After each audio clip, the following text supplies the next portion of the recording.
My name is Allison Mackenzie. Where I was born, time was told not by the clock or the calendar, but by the seasons.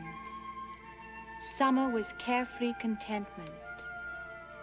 Autumn was that bittersweet time of regret for moments that had ended and things that were yet undone.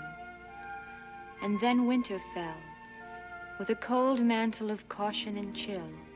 It nipped our noses and our arrogance, and made us move closer to the warm stoves of memory and desire.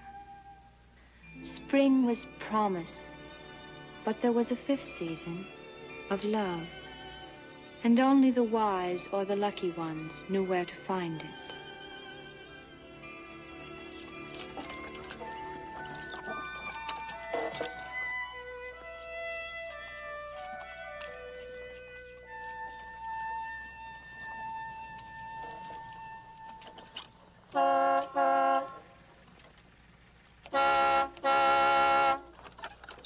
Oh. Hey, mister, which way to Peyton Place? You go right up this road about 2 miles, and you'll come right in center of town. Thanks.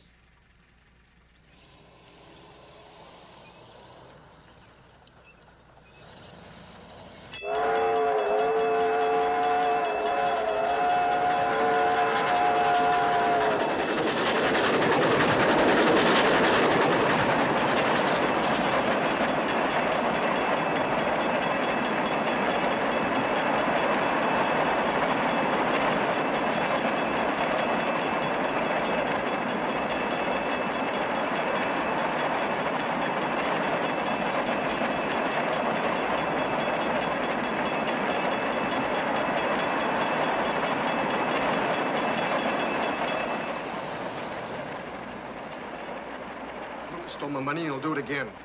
He drinks everything in sight. I spent 1.5 years saving that money for a correspondence course. Don't go, Paul. You was my firstborn. Hitting everybody doesn't agree with him. Even you. Only when he's drinking. Lately, that's been every night. What'd you marry him for? When your real pa died, you and Selena and Joey had to have some kind of father. Lucas tries hard to be a good man. Goodbye, Ma. Pa. Selena, don't you ask me to stay. My babysitting money. I wish there was more. Paul! Paul, I'll do extra work. I'll find a job and get the money back to him. Don't leave. I'm sorry we got into a fight. It won't happen again. I give you my word. Paul! Paul!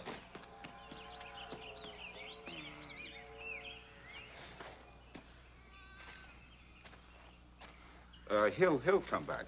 You wait and see. He'll come back.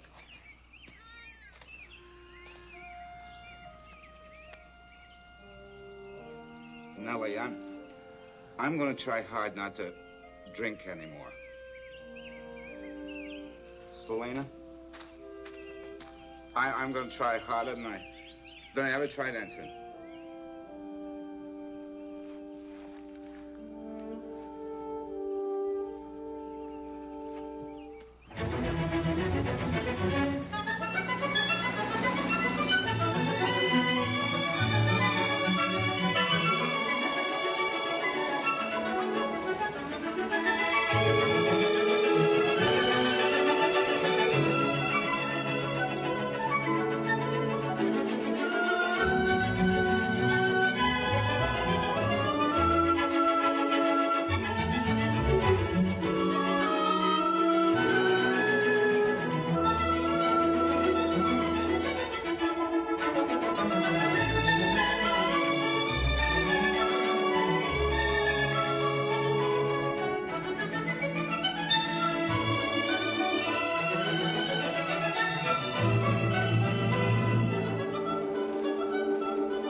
Good morning.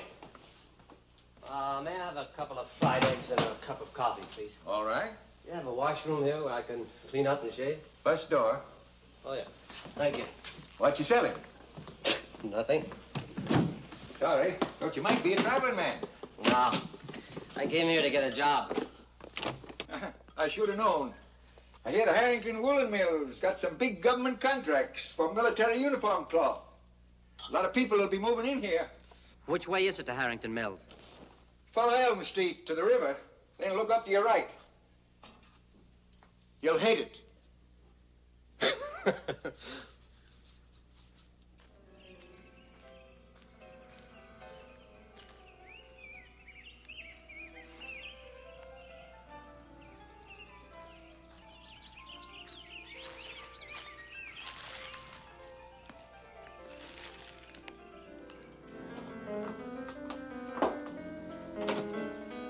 Morning, Miss Mackenzie. Morning, Nellie. Paul left this morning. Left for where? Dunno. Says he wants to get out of this town and make something of himself. Instead of working all the time at the mill. He wants to see the world. Who's going to see the world? Paul. He left town this morning. Allison must have played records at 7:45 in the morning. Good breakfast music. Digest your orange juice with culture. I'm glad about Paul, Nellie. How did Selena take it? She's glad too, but she ain't a mother. Neither you. I'd like to see the world, have a romance in Venice, meet a tall, dark stranger in Hong Kong. Allison, don't eat so fast. Have to. Senior class is giving a gift to Miss Thornton. And I wrote a speech that Rodney Harrington's going to read. Badly, I'm sure. What's going on? School board's meeting to appoint a new principal since Mr. Firth died. How do you know they'll give it to Miss Thornton? They have to. There's nobody else who deserves it. I'll drop by the store after school. Goodbye, Dad. Allison, I wish you'd stop that ridiculous performance every day. What? Saying goodbye, hello to my father? Saying it to a photograph. I suppose it's silly, but it makes me feel that he's here with us. You scarcely knew your father. It's not my fault that he died when I was 2.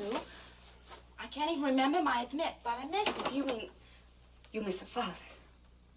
Yes, Mother. Wouldn't it be nice if you had some men friends, or some dates, or even married again? Will you stop talking about fathers and husbands and marriage? You miss him more than I ever realized. I'm sorry, Mother. I'll be late. Forgot the speech.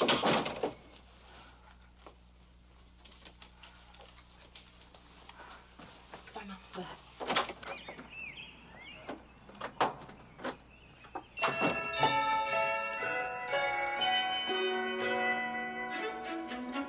Good morning, Miss Lancy. Morning, Allison. Hi, David.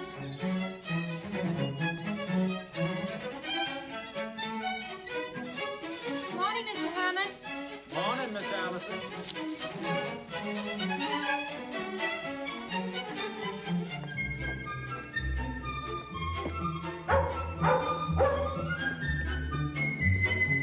Go on home, Buffy.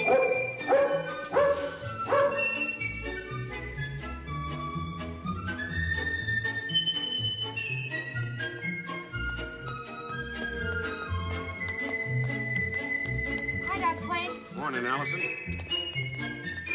Morning, girls. Good morning, Doctor.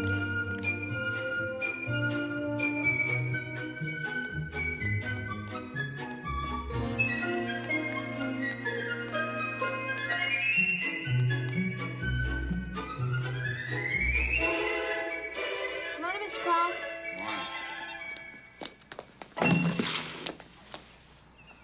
Thank you, Norman.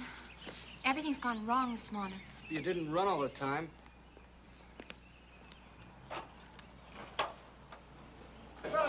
Ted's bringing the gift.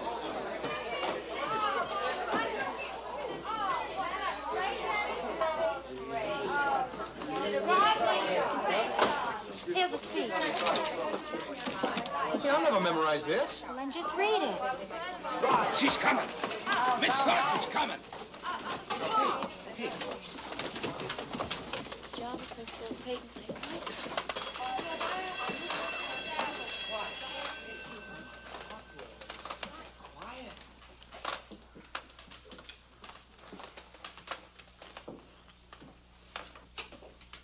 Miss Thornton, the members of the senior class have asked me to say a few words, and on behalf of them to present this gift to you.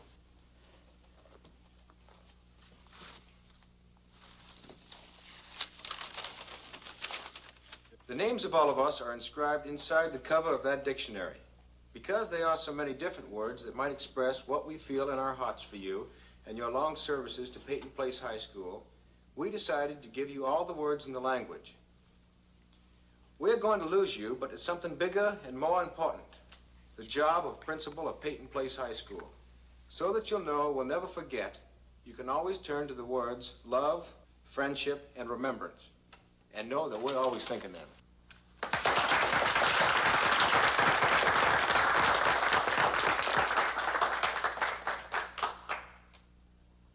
This is the loveliest thing that ever happened to me.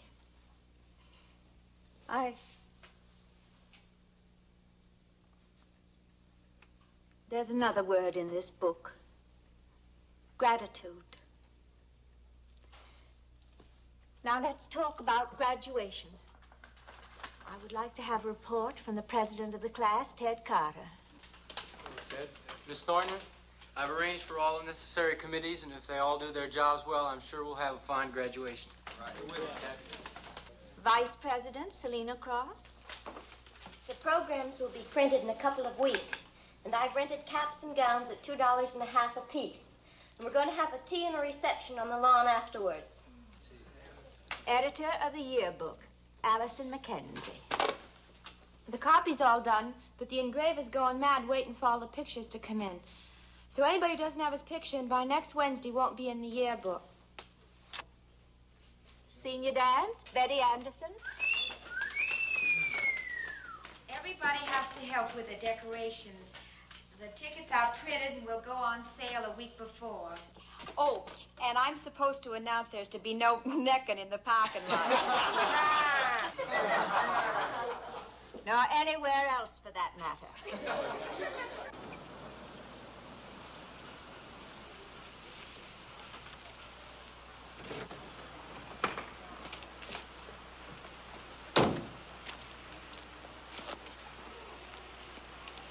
But Harrington, Elsie Thornton has earned the right to be principal. She's given her life to this town.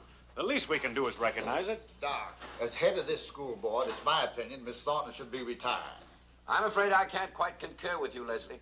I agree with Doc Swain. You would. Miss Thornton's practically senile.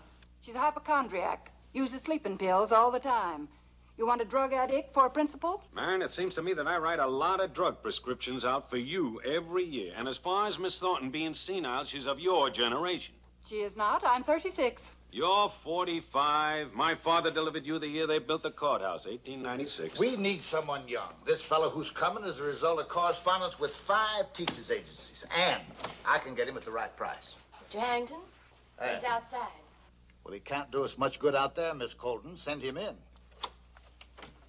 You come in, Mr. Rossi? Yes, thank you. Good morning. I'm Leslie Harrington. How do you do? This is the school board.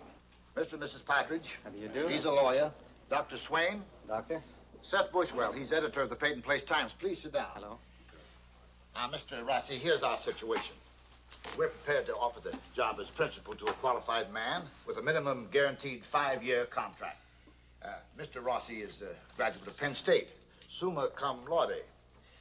He holds a master's degree in English and literature. He was an outstanding athlete. He's single. Personally, now that I've seen him, I like what I see. Did I miss anything? Only that I've been working for a construction company. If you're a teacher, why were you working for a construction company? I couldn't live on the salary I was being paid as a teacher. This job starts at $3,000 a year. Then we're all wasting our time. That's only $5 a week more than I was making as a teacher, Mr. Harrington. But this offers you security, a long-term contract. Guaranteed poverty is not security. I want $5,000 a year and a raise of $500 in the second year. We can't do it. You own this mill. How much do you pay a foreman? About $200 a week? This is business. These men manufacture a product that makes money. You must be practical and face realities. To people like you, education is just the necessary evil. You can't see it, so it's worth nothing. Well, let me tell you this, Mr. Harrington. The things we can't see are the most important things on this earth. They're called ideas. Thank you very much for the interview. If we offer you $5,000, would you coach the basketball and football team? No, I would not. In a town like this, if you can't afford to pay the principal of your school a decent salary, you have no right to be running a school, much less sending your own children to it. Well, Mr. Rossi, Leslie, I'm afraid you're fighting a losing battle. Now, Mr. Rossi, frankly... In other words, the life history of the race repeats itself in the individual.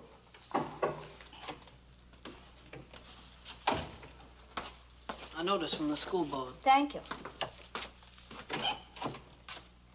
Effective immediately, the school board of Peyton Place is happy to announce the appointment of a new school principal, Mr. Michael Rossi.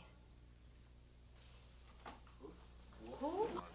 We trust that you will show him the same loyalty and devotion you displayed to the late Mr. Firth.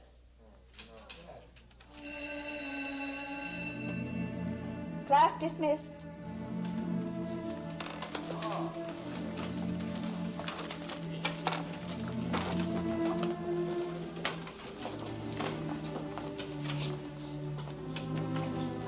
Sorry, Miss Thornton. I don't know how they could do such a thing. You should be principal. You deserved it. Allison, a person doesn't always get what she deserves. Remember it. If there's anything in life you want, go and get it. Don't wait for anybody to give it to you. Now I have some work to do.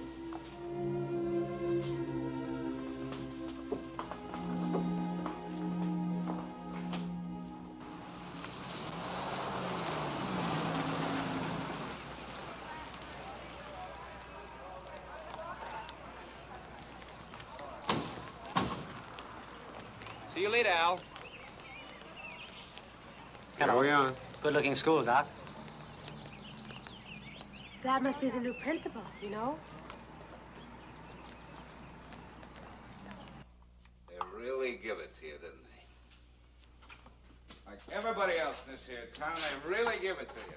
Have you been drinking? Work yourself to death for them, then they bring in an outsider to pick the plum off in the tree. You have been drinking. I've known for a long time you kept a bottle in the basement, but I won't have you bring it into the classroom ever. Now, don't forget that. Might do your kids a lot more good to learn how to handle a bottle of liquor instead of an algebra problem. You're talking like a fool. Oh, be I. I sat in this classroom 4 years. I sat right here. Everything that was important to me was learned somewhere else. You never applied yourself.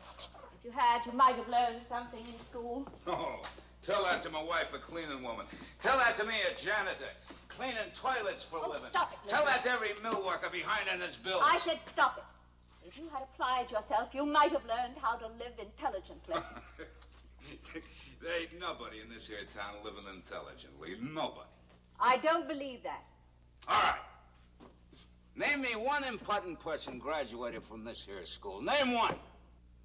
You can't. I'm going to tell you something, Miss Thornton. Something you can teach your class someday. The minute they walk out that there door, they walk into a dog-eat-dog world. Just crawl in front of the big dogs if you want to eat. Get a job.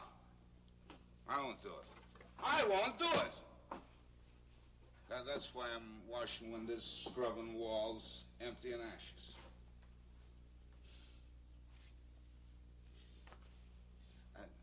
I never had nothing I ever wanted. Shakespeare didn't do me no more good than Washington did, crossing the Delaware. You didn't help yourself. Elsie, I'd like to have you meet Mike Rossi, Miss Thornton. Hello, Miss Thornton. Mr. Rossi, welcome to Peyton Place. Thank you. This is our utility man, Lucas Cross. Hello, Lucas. Your hand's too dirty. I'll start in another room. Does he always drink? He's disappointed for me. Loyalty is always more passionate than reason. I guess that's why I came to see you first. There was strong sentiment for making you principal. Please don't feel uncomfortable, Mr. Rossi. My time came too late.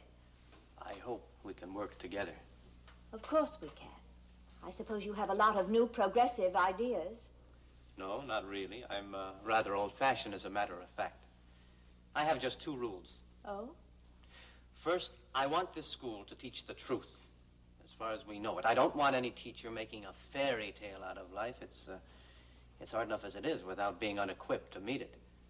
That's a good rule. Shall we sit down?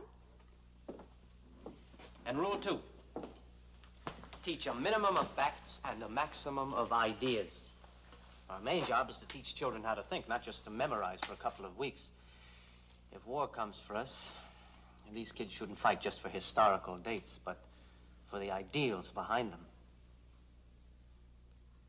I like your rules, Mr. Rossi. Peyton Place is very fortunate. Thank you, Miss Thornton.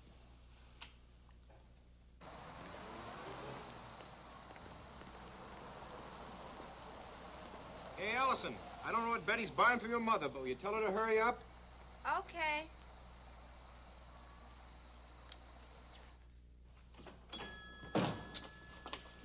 Mother, Miss Thornton didn't get the job. I know. Betty Anderson and Marge told me. They're in the back. After giving her the gift in the speech, it was terribly embarrassing and tragic for her. Well, she'll get over it. I'm glad I'm graduating. I don't want to have anything to do with the new principal. Mrs. McKenzie, about graduation. What about it, Selena? Well, Mother needs a new dress for the exercises. Is there some arrangement I could make with you to buy her one? After I graduate, I'll get a full-time job and I could pay you back.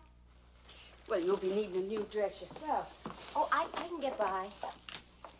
Look, with Easter and graduation coming on, I'll be needing some help. How would you like to work here afternoons and Saturdays? Oh, I'd love to. Fine. Then I could buy 2 dresses. Wholesale. Oh, gee, no girl ever had 2 better friends than you and Allison. When you see how hard Mother makes you work, you won't say that. Oh. Rodney's outside. Good. Let him wait.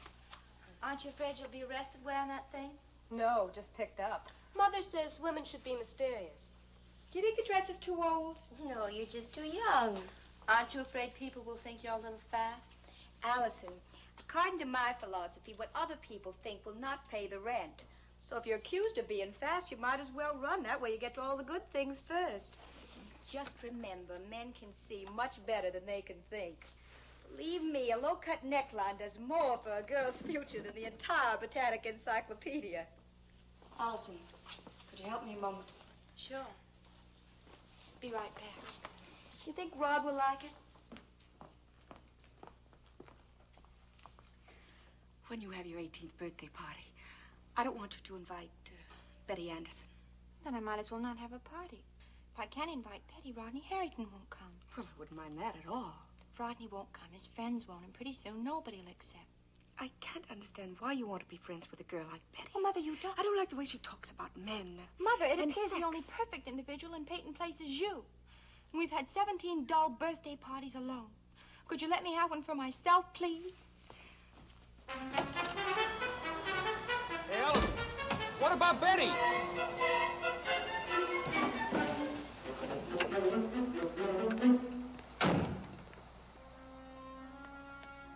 Hi, Norman. Hi, Allison.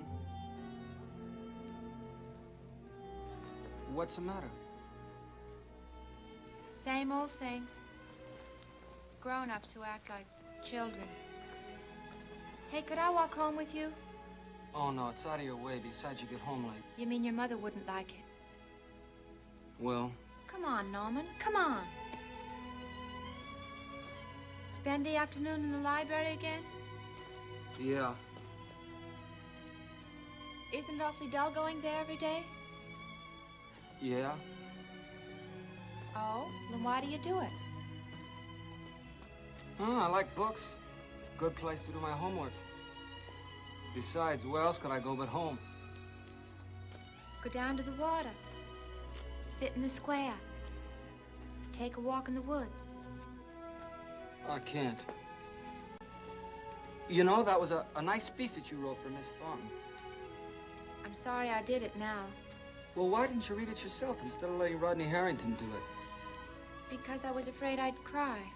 Still might cry every time I think of Miss Thornton not getting that job. You know, you just might turn out to be a great writer. Oh, Norman, I hope so.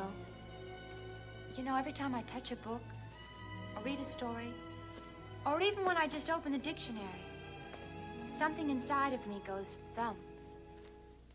And my heart starts pounding, and my stomach. Well, you know, it's how people are supposed to feel when they fall in love. Of course, I never have. Oh, I wish I could be so sure of what I wanted to do. You must have some idea. No. No, I thought of everything, but nothing seems to fit me. Maybe I'll be unique and retire at the age of 18. Norman, it's about time you got home. Hello, Miss Page. Bye, Norman. Wait just a minute, will you? But you... I don't want to go in just yet. Oh, Norman, what an awful thing. Hating to go home. Come on in here. Well, thanks for walking with me. I enjoyed it, really. Goodbye. Goodbye.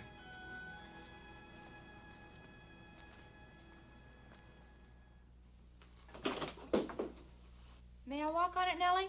Sure. It's dry by now. Your mother wants you to call her. I really don't feel like it. You two ever fight again? Same fight, different round. Nellie. Yeah? You've been both a daughter and a mother. Which one is worse?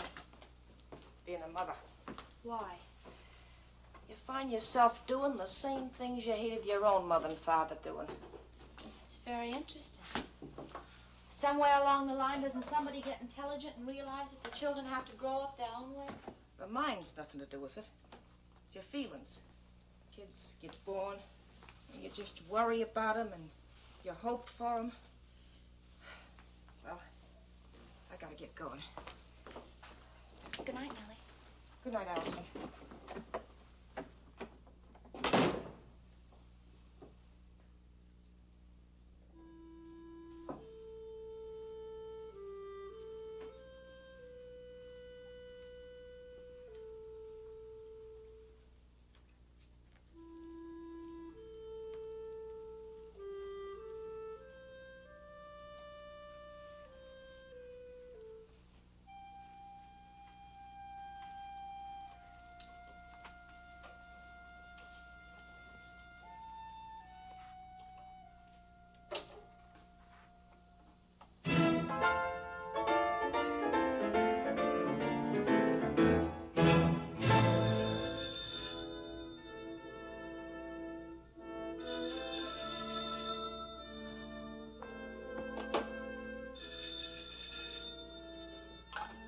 Hello? Oh, hello, Mother. I just wanted to tell you I've been thinking it over. And you can invite anyone you want to your birthday party. Oh, Mother, thank you. Thank you very much. I'll be home in a little while. Bye.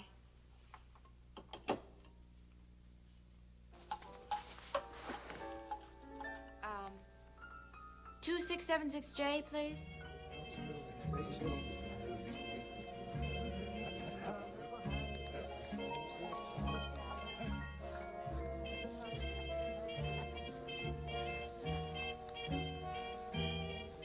Hey, watch where you're going there, buddy, will you? Ah, thanks Thank you. much. Right now, I want it. I want some. Would you like a sandwich, Norman? No, thank you.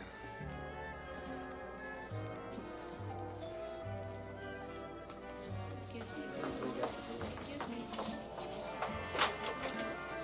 Happy birthday! Happy birthday, Allison. Hi, how are you?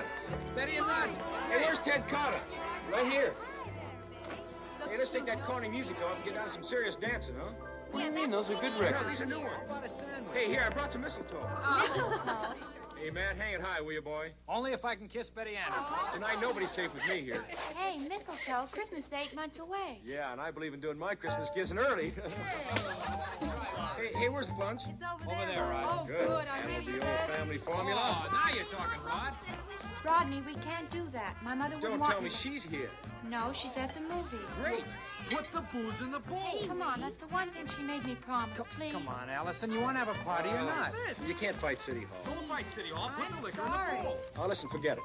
I know 10 other ways to make a birthday party successful. Now, first, we got to make the atmosphere a little more intimate. Oh, Rodney, aren't you the one?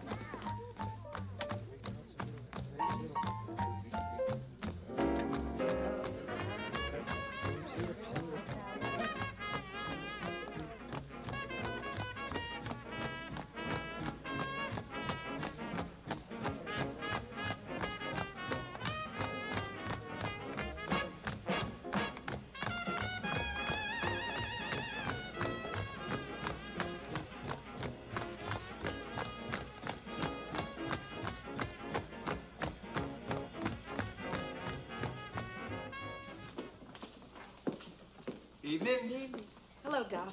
Hi, Connie. Just coffee, please. Right. Who's that, Doc? Miss Mackenzie. She runs a dress shop. She has a daughter in the senior class, Allison Mackenzie. Beautiful woman. Yeah. A widow. She was born here, but she had ambitions and left. Married in New York to some advertising genius. When he died, she came back here.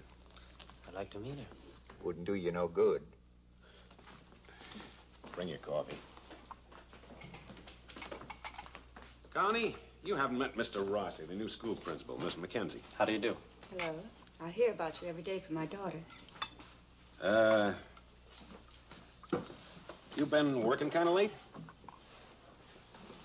No, I've been to the movies. Allison's giving a birthday party. Oh. What does your daughter plan to do after graduation? She'd like to be a writer. I'd like her to go to college. It's too bad she didn't have some brothers and sisters. Why do you say that? That's just that I'm against only child families.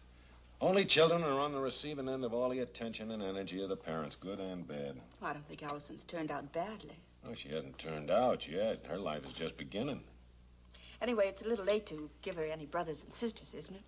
In your case, I'd say it wasn't. If I didn't like you so much, and know you so much. Ah, now, Connie, don't you go proposing to me. For you, Doc. Excuse me. Swain speaking. Thank you. I'll be right over. Speak of babies and they appear. Miss Runkle's in labor. I'll see you later. Thanks, Doc. Bye.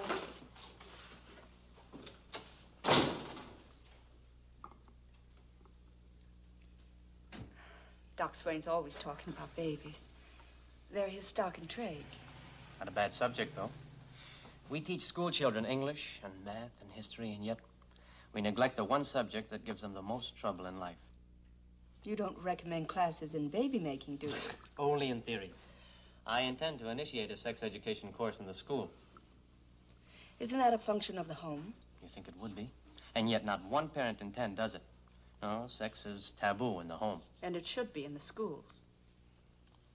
Where would they learn it? In the alleys, in parked cars? They'll learn it when they marry. Good night, Mr. Rossi.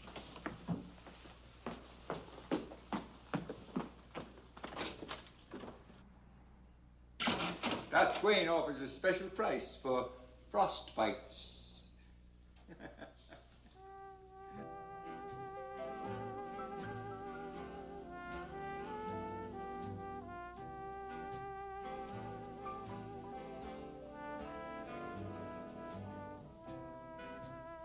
Come on, Allison.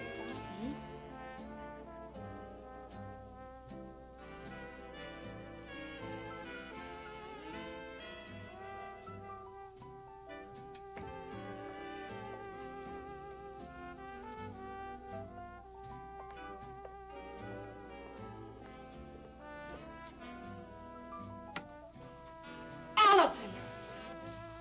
This was supposed to be a birthday party. We were just playing a game called photography. You turn off the lights and see what develops. Don't be fresh. Just leave immediately. All of you. I'm sorry, Miss Mackenzie, but I just caught her under the mistletoe. Will you please leave? Happy birthday, Allison. Come on, baby.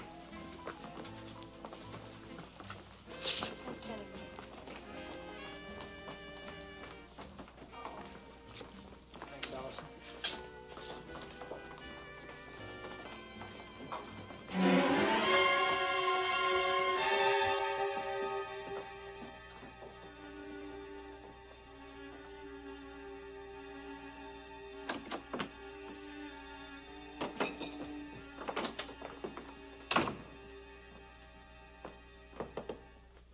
out here. Allison, I said, come out here.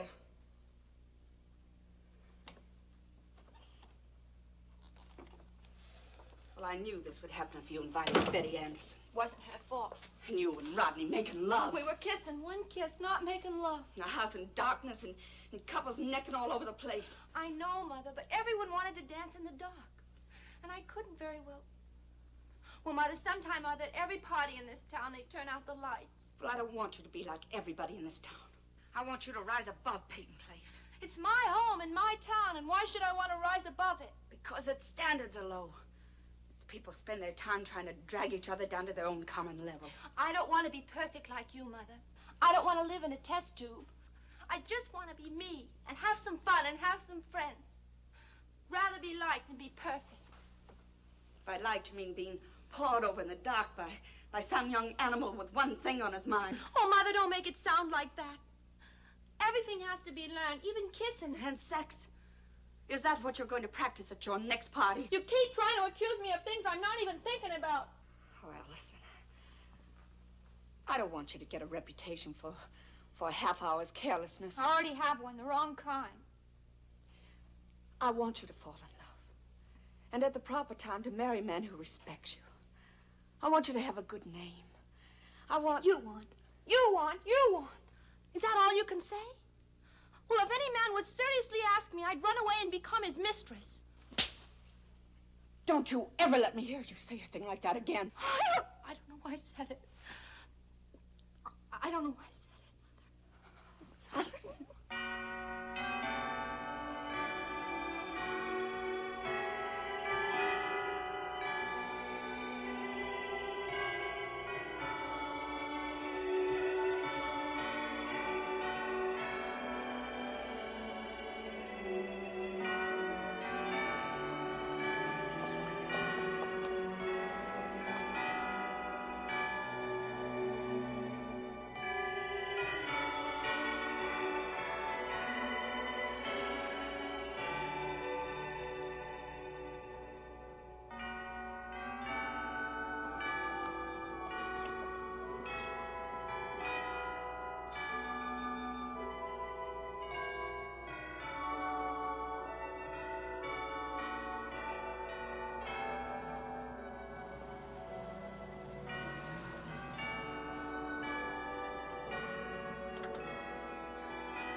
Rudy?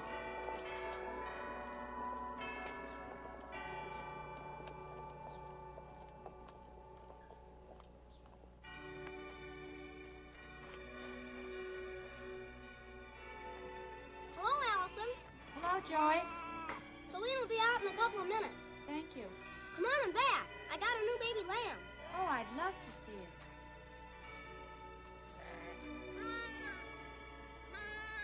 Oh, it's darling. I didn't show you my lizard. I keep him in a box right there. I got some holes punched in it, just so he can breathe. His name is Pocahontas.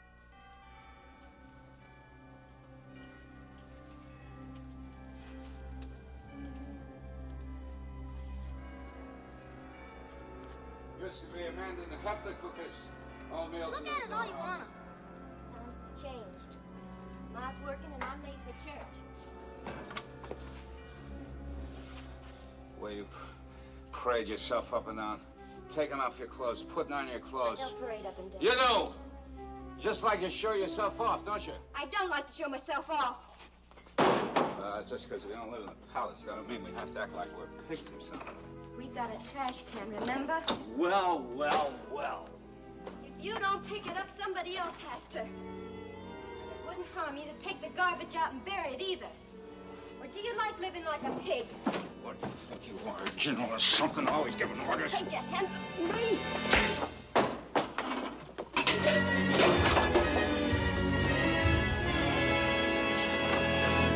Don't you touch her!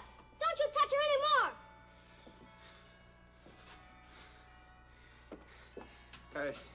Here's just a little family fracas. Guess my little girl's getting too big to spank.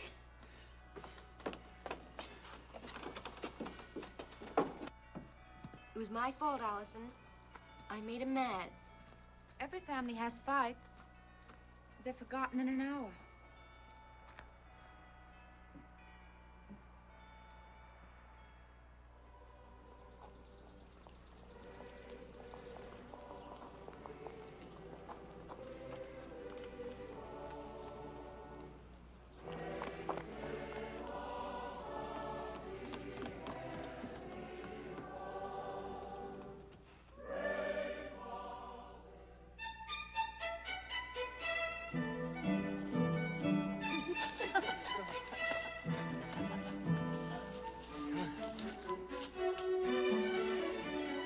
Hey, Norman, you know what? There's a place I know that I'd like to show you. That no one knows about. Not even you. It's my secret place. I know every spot within 3 miles of Peyton Place. Not this one. Come on.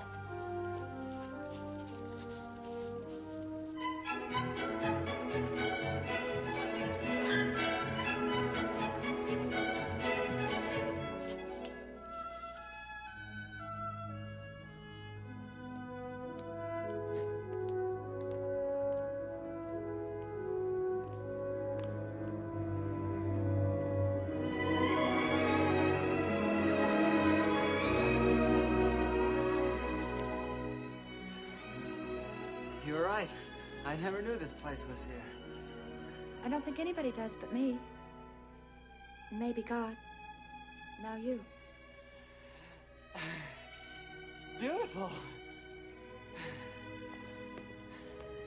I've just decided this is the last time I'm ever going to come here. Why? Oh, I'm going to leave it for somebody else to find. Hey, maybe your children will discover it, huh? I'm never going to get married. I'm just going to have lovers. Oh, Allison. What's wrong with that? No children to grow up unhappy. Nobody gets hurt except maybe me. Yeah, but that's the worst kind of emotional maladjustment. Who said so? Oh, a book I read. What book? Well, see, I've sent for a book. It was a Dollar 98 in a plain wrapper. A plain wrapper? Yeah, a plain wrapper. And, well, it was about marriage and sex. I had it sent to me at the post office, general delivery. It took me about 2 weeks to get up the courage to go pick it up. Oh, God. Guy, I know it sounds funny, but see, that was the only way I could find out anything. Norman, you know what? I sent for a book just like that. In the same plain wrapper. General delivery. Really? The same one? And I read every word of it. And I think that most of it's mid-Victorian nonsense. Maybe yours was better. Hey, want to trade books? Oh, no. No, I'd be too embarrassed. That's your whole trouble, Norman. Everything embarrasses you. Everything frightens you. I know. I'm sorry. I'm sorry we started talking about all this. Hey, Norman. Look. It's about time you learned that girls want to do the same things as boys. Well, and they have the right to know how. I mean, I think we should help each other. Are you suggesting that... Oh, Norman, don't get me wrong. All I want is some normal, intelligent discussion. And maybe some normal affection between a boy and a girl. Nothing more. Everybody in this town hides behind plain wrappers. You're so afraid. You've even been afraid to ask me to the graduation dance. Oh, Allison, I want... Well, see, I'm just not asking anybody. I'll be there, but I can't ask you. Why not? Well, my mother. Your mother. Well, she wouldn't actually forbid it. It's just that she gets jealous of anybody at all that I spend my time with. Oh, you don't know her. You don't have to live with her. But she's my mother. There's nothing I can do about that. You don't have to tell me anymore, Norman. Please, Allison, I've got to tell somebody. She won't let me have friends. She makes me tell her 10 times a day how much I love her. She's afraid she'll die alone in a poorhouse. Oh, and marriage. Marriage, she says, is misery, and a woman can only cause me trouble. Oh, Norman. I can't believe it. Nobody would. Now maybe you know why I hate to go home. Why I live in the library. Why I can't dance or kiss girls or look anybody in the eye. You see, I'm a sissy and a coward. No, you're not, Norman. No one around town stopped to think and give you a chance. You shouldn't be afraid of girls. I know, but I am, and I don't know what I can do about it. I know what you can do. What? You can start with me. I'll prove everything your mother ever said was wrong. Would you kiss me, Norman? I don't think I can. Yes, you could. Kiss me.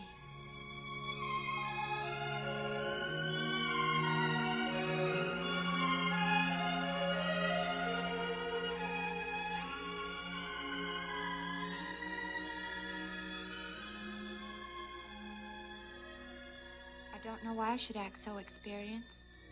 It was only my second kiss this year. It wasn't as good as Rodney's, was it? No.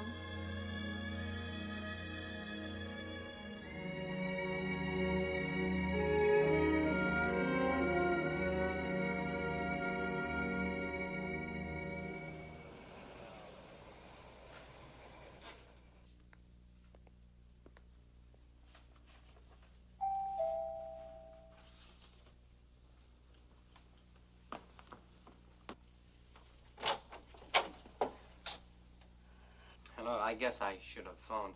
But I was in the neighborhood and I that's thought... all right. I have a message for Allison. Is she home? No, she and Selena have just gone over to Kathy Ellsworth's house. Gives me a good excuse to talk to you. May I come in? Oh, of course. You have a lovely house. Thank you. Please come in.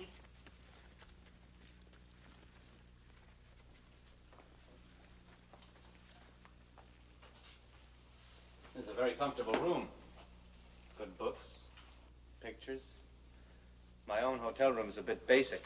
I have a mirror for shaving, a basin for washing, and a closet where I hang my coat, and that's about it. You ought to find yourself a house. I'm trying to. In the meantime, I still have my hotel room, which I clear out of right after dinner. You said you had something you wanted to tell me. I was telling you something, Mrs. Mackenzie, but you weren't listening. Your husband? He died when Allison was 2.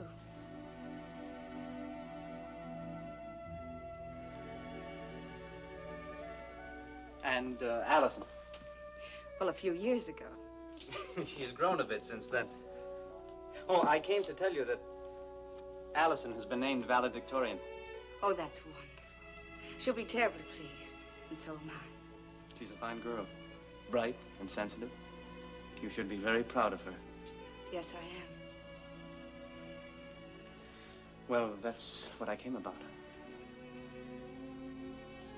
Good night, Mrs. Mackenzie. You are lonely here, aren't you? It's not the worst thing that can happen to you. Isn't it? You can learn to live by yourself. You can get used to it. Maybe, but that doesn't make it the best way to live. The best way? What would that be? People meeting, talking. Well, in Peyton Place, 2 people talking is a conspiracy. A meeting is an assignation, and getting to know one another is a scandal. I think you're hard on the town. I think you're hard on yourself. No, I'm quite all right the way I am. What were you going to do tonight? Wash your hair, read a book, go to the movies alone? Well, it makes time pass. Time shouldn't just pass, Mrs. Mackenzie. It should be used. I wouldn't know where to begin. Begin at the beginning. Begin by getting out. Look, we need another chaperone for the graduation dance. Why don't you help us out? Will you come?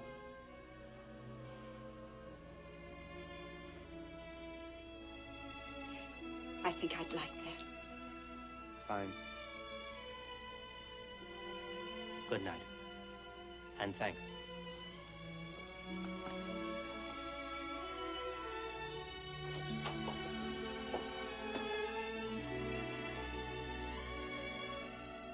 Good night. Good night.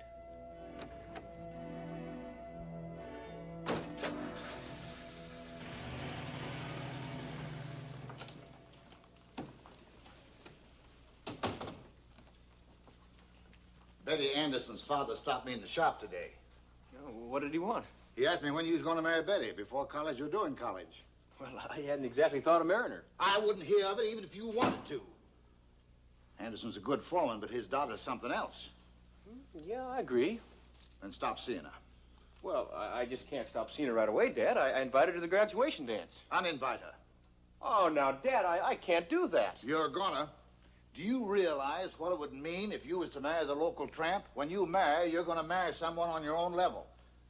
Call her and tell her it's off. Are you trying to kill me? Call her. Oh, please, Dad. Go on, call her.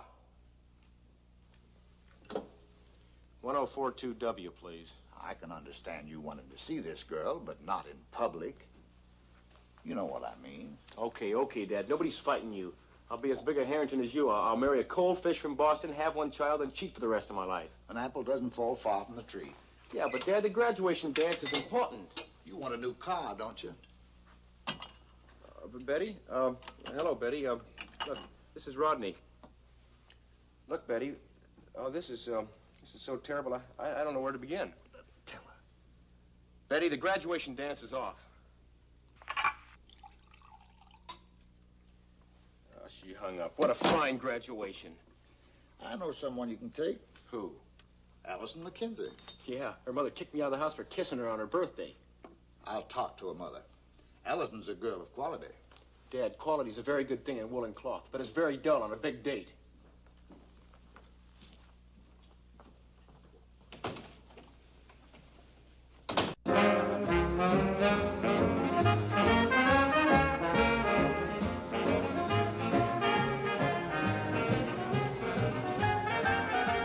I didn't know you were such a good dancer, Allison. Thank you. Yeah, sure. Hi, Rod. Hi there, Allison. Hi.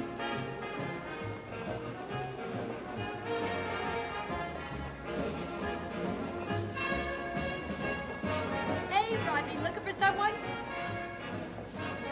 After the dance, shall we go to Rockland? Okay. Oh, really?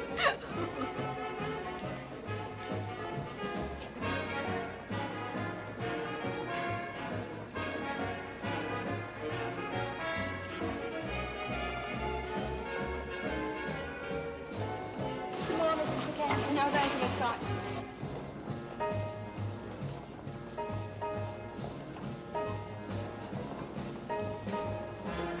May I have this dance, Mrs. Mackenzie? Well, I haven't danced for such a long time. I'm afraid I'd be terrible. Dancing isn't something you forget.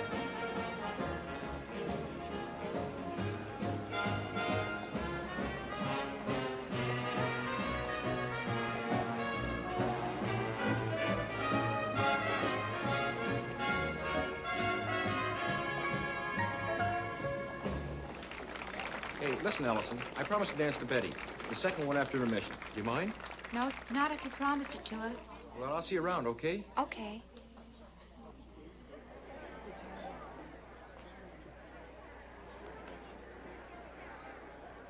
Allison, did you see your mother dancing with Mr. Rossi?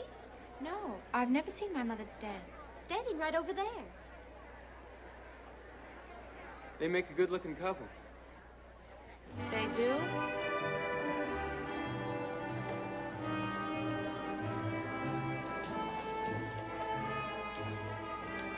Hi, Norman. Hi.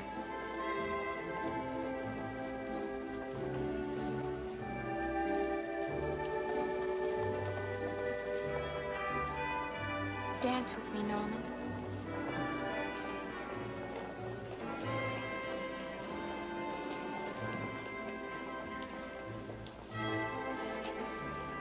I don't know how. Just try.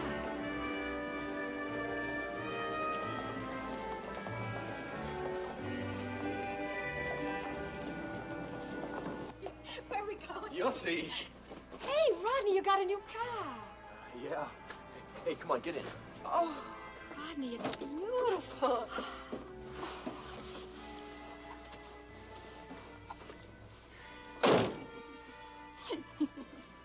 Here we are, Nuggets, peas in a pot. Where are we going? Nowhere. Hey, I'm mad at you. Come on, Betty. You really want to kiss me, don't you? Boy, do I. Tell me how much. Betty, Tell me. I want to kiss you more than anyone in the world. I want to kiss you 1,000 times. I never want to stop kissing you. That's pretty good. I'll give you one kiss.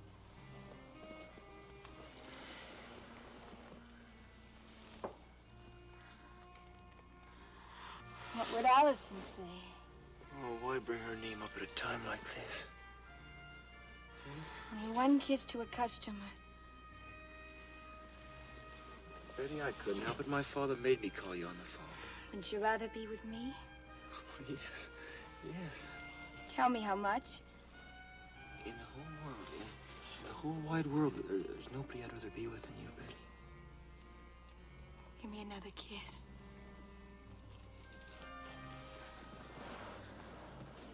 Oh, honey, honey. Want to make love to me? Oh, yes, yes, of course.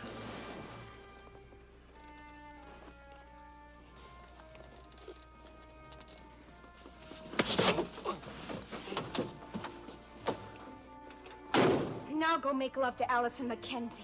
Go get the girl you brought to the dance and try it with her. And the next time I go out, it will be with a man, not a papa's boy.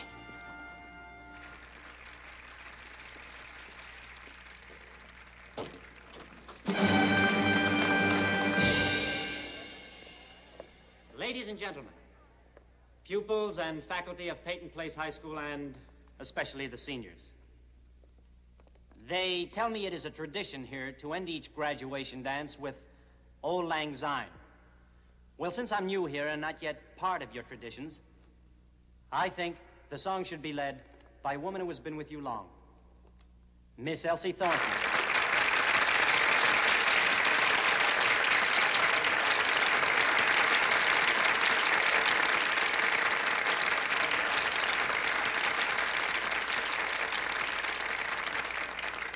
Thank you, Mr. Rossi.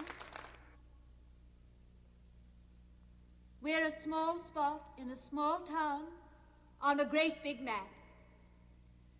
And maybe Peyton Place High School isn't a name that shakes the world,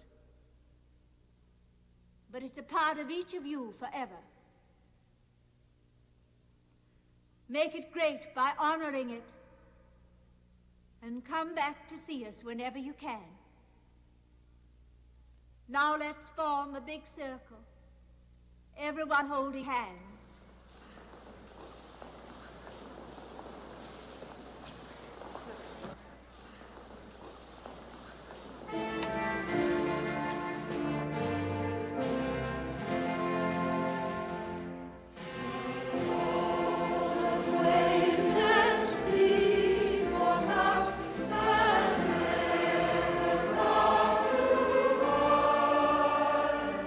Should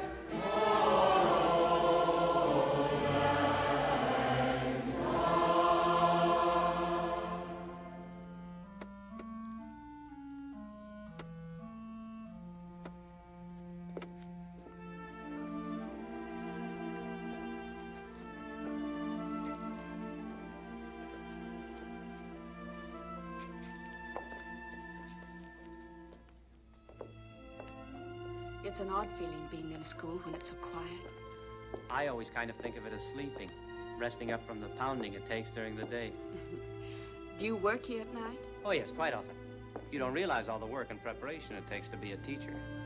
It's like, well, it's like all these kids were my own. I love them. I want so much for them. It's more than a job to you, isn't it? I didn't mean to sound like the dedicated idealist. Well, there's nothing wrong in that. Connie, I did want to thank you for coming tonight. Well, you don't have to. I enjoyed everything. Including the, dancing. Including.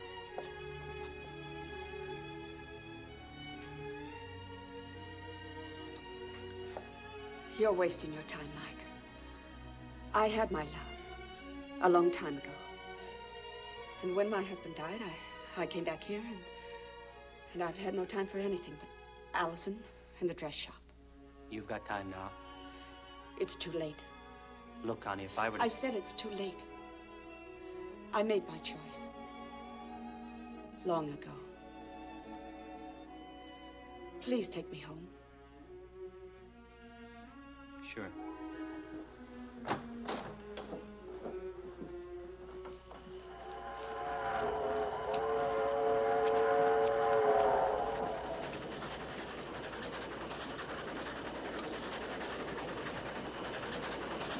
Selena, let's get married. You mean now? Well, sure, I can get a full-time job. But what about college and law school that you've always talked about? Oh, that's just a dream. I can't do it. My old man doesn't make enough money to... Whose father does? Not everyone in college is a millionaire's son. Don't get so steamed up. Ted Cotter, you've always wanted to be a lawyer. Now go be it. Don't crumple up at the first obstacle. The first obstacle's the biggest. The money. Well, then get over that. And the rest should be easy. Selena, do you know how long it takes to become a lawyer? What difference does it make? It's what you want to do in life. One of the things I want to do in life is marry you. If I don't do it now, maybe I never will. Ted, the only family I'll ever have will be half yours. I'll wait, no matter how long it takes.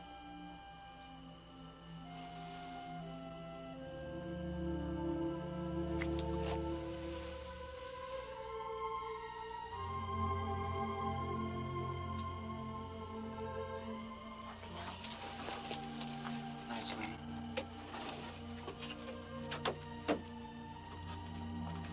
Ted, thank you.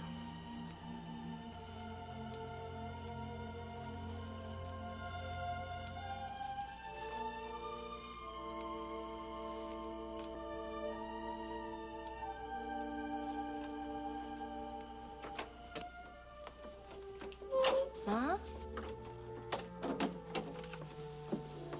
Ma? Joey?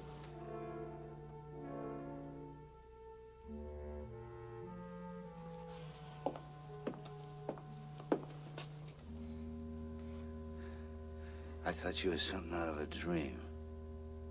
Where's Ma and Joey? Well, let's have a drink. Celebrate your growing up. Where's Ma and Joey? They're working on the party at Harrington's. Come on, let's have a drink, huh? Rather stand in the dark, getting kissed by Ted Carter. I'm going to bed.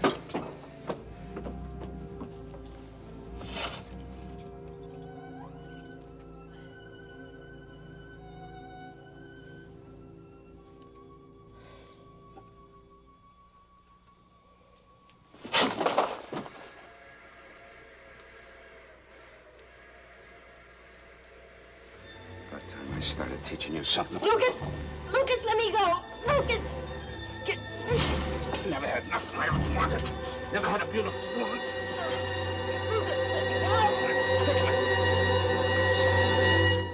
Get me up!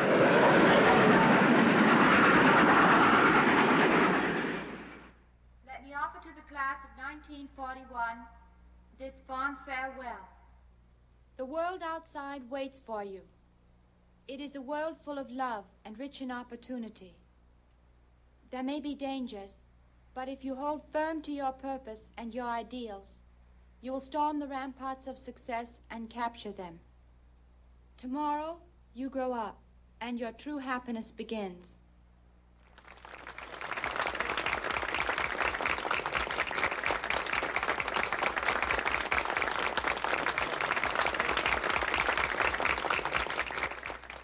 Thank you. My best wishes to you.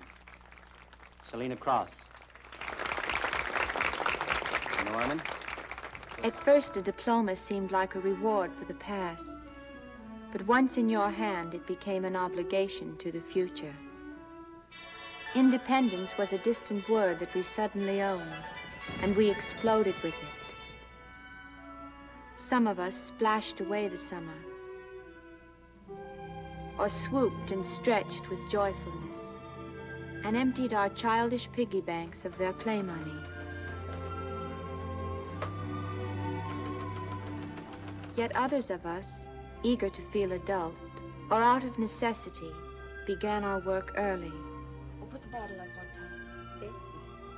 And gradually, as the happy confusion of summer faded, one by one we knew the Monday morning of responsibility was at hand.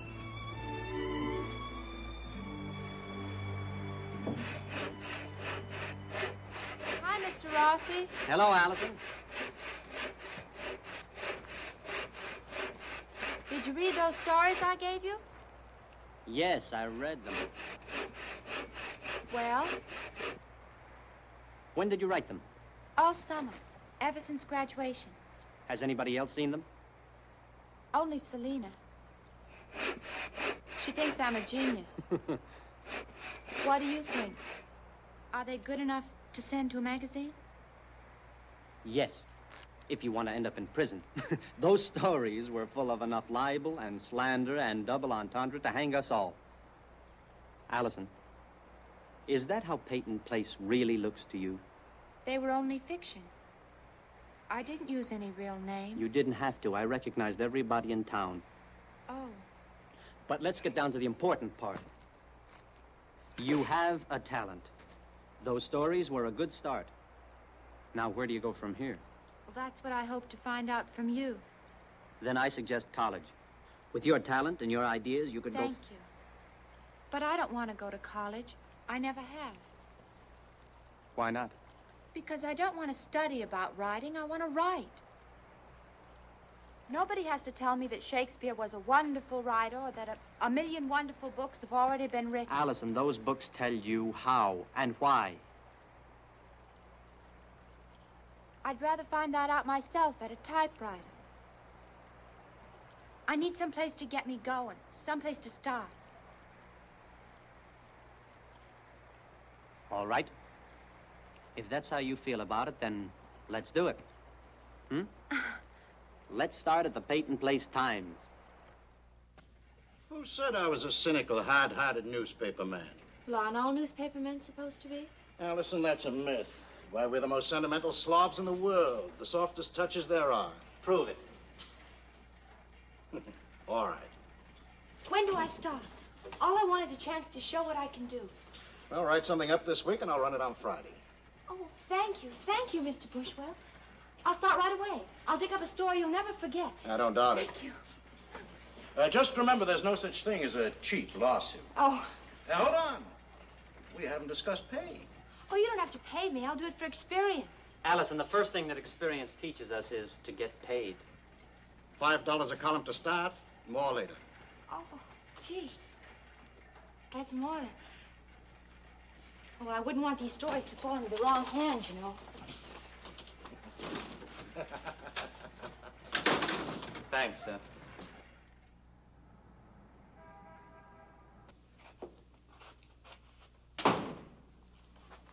There's no question about it. The tests confirm that you're pregnant, Selena. I'd say about 3 months. Who's the father? I won't tell you. Oh, now what kind of rot is that? You're not the first girl in the world who ever had to get married. Or in this town, for that matter. Who's the father? Ted Carter? No. Now, don't you lie to me. Don't lie. I'm not lying to you. Doc, help me. I need your help. What do you mean by help? I don't want to have the baby. Give me something. There's nothing I can give you to take that'll help. Just tell me who's responsible. Maybe I can help you that way. You can get married. He's already married. Well, then he'll have to take care of you and provide for the baby. Just tell me who it is. Doc, please, just give me something. Selena! I've done a lot of things in my time, but I've never broken the law. What you're asking me to do is break the law of man and God. Now tell me, who is the man?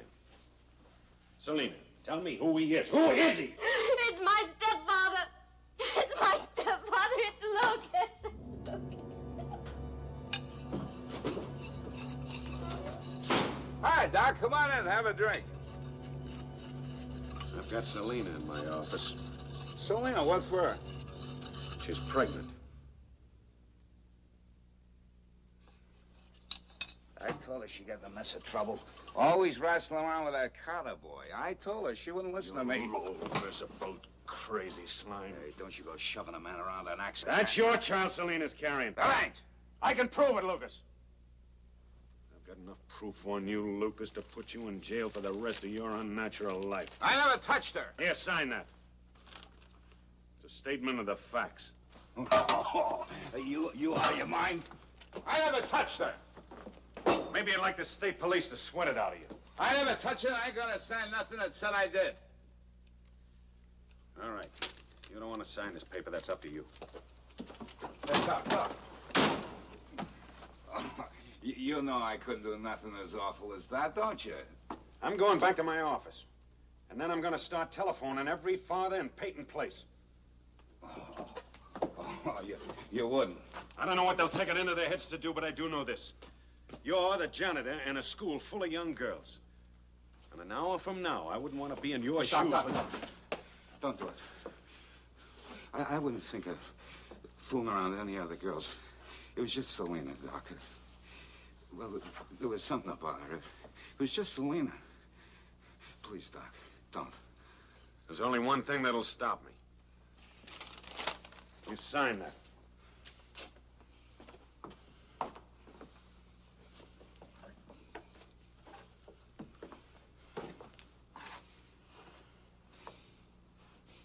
If I sign it, what are you going to do with it? I'll lock it up in my safe.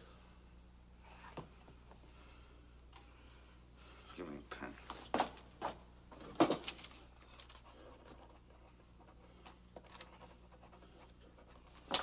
Now get out of here and leave a man to work. No, Lucas. You get out. You get out of Peyton Place before dark.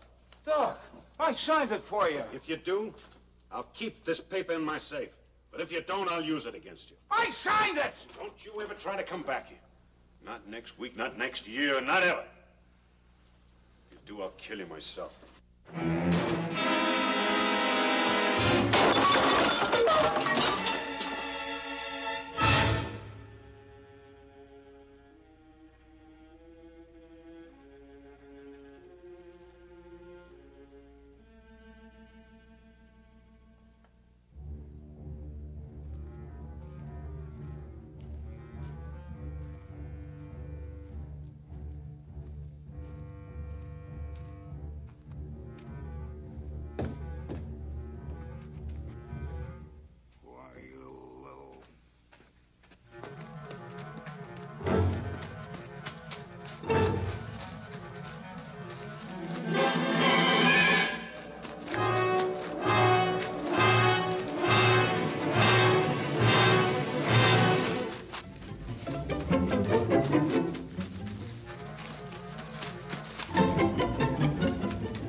Unofficially, this was a miscarriage.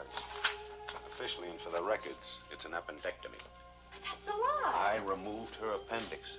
You understand? You want to ruin a girl's life for one word? No, but falsifying records. I'll make them out personally. And if you ever tell anybody that this wasn't an appendectomy, I'll tell the whole town about you and that drug supply salesman. Doctor, that's blackmail. It sure is. Oh, Nellie, she's all right now. She's just fine. Oh, thank God. Oh, the disgrace. Disgrace. Disgrace. Nellie, don't talk that way. Nobody's ever going to know but the three of us. People find out. They always find out. No, nobody's going to find out as long as you don't say a word. Understand? No. No, I won't. Now, you run on home now, Thank you, Doctor. That's a good girl. Thanks. Thanks.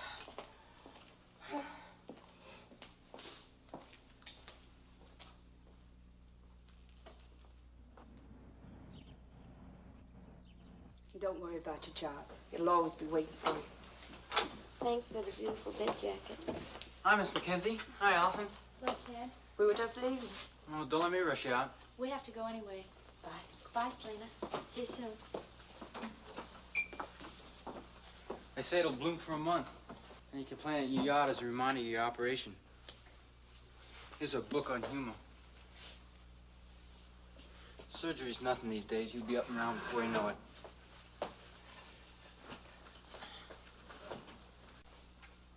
Oh, I went to see Mr. Rossi today. Talked to him about how to get to college. He said he might be able to wrangle me a scholarship. And in the meantime, he talked Charlie Partridge into taking me into his office as an office boy. How about that? That's just fine. The only thing, though, if I work there a year, it'll be 8 years instead of 7 before I can pass the bar exam. And gee, Selena, I don't want to wait that long. I want to marry you now and become a lawyer, too.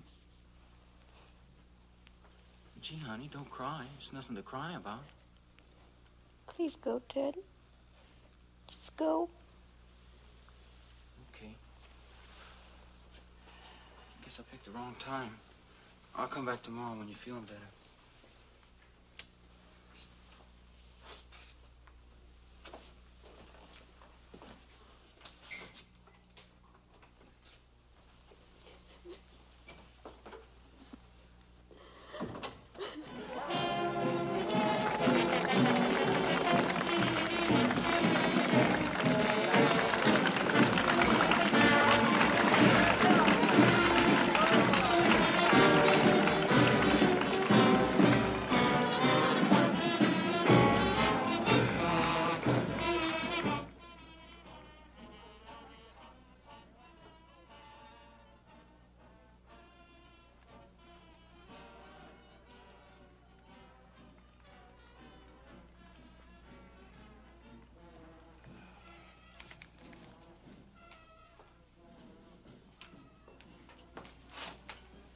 Morning, Miss Mackenzie. Well, Nellie, you didn't have to come to work today. Work keeps my mind off of things. Selena's all right now, isn't she? She'll be back to the store tomorrow. Everything is just trouble, Miss Mackenzie. Just trouble. Oh, Nellie, don't do any work today. Just sit around and relax. Happy Labor Day, Mother. Something's wrong. She's upset. Can't blame her with that Luke has been gone for 2 weeks and nobody knows where he is. I've got to run. Bye.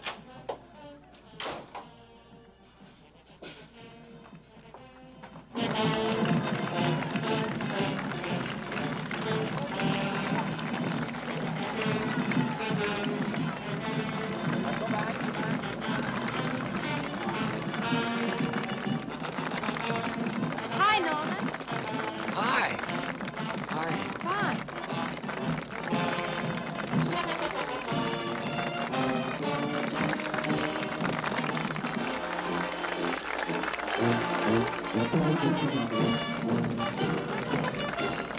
Come on.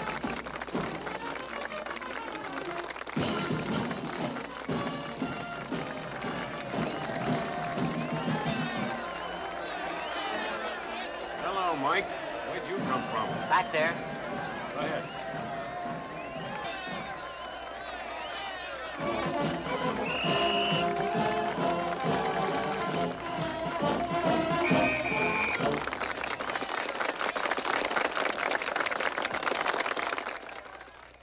Nothing's as dull as a Labor Day speech.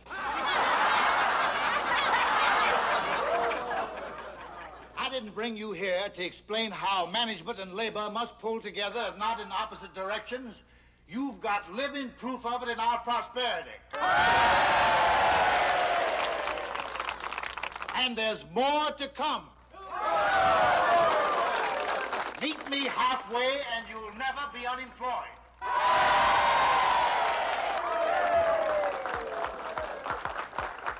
Not as long as men and women don't go back to wearing fig leaves. And if they did, I'll bet we'd be in the fig leaf business sooner than anybody east of the Alleghenies. Now, aside from this celebration, this is a proud moment of my life. Tomorrow, my son Rodney leaves for Harvard.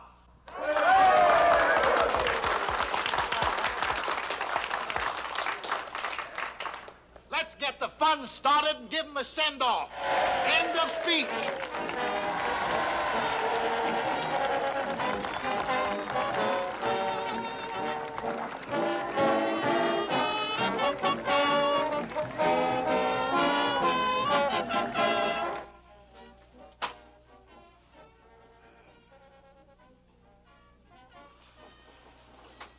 I'm just beside myself.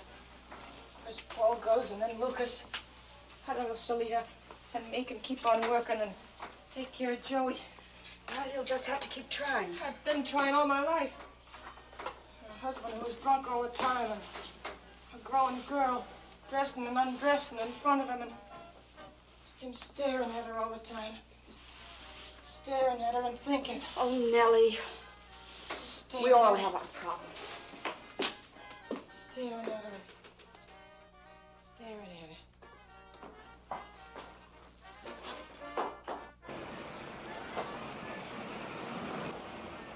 Hello. Hello. What are you doing out here by yourself? I'm not used to being at home all day with Nellie. She has too many problems. And as for the Harrington outing, I've seen them all. Let's go for a drive. Try to find something interesting to do. Far away from Peyton Place. Now you're beginning to think like a true suspicious native. All right.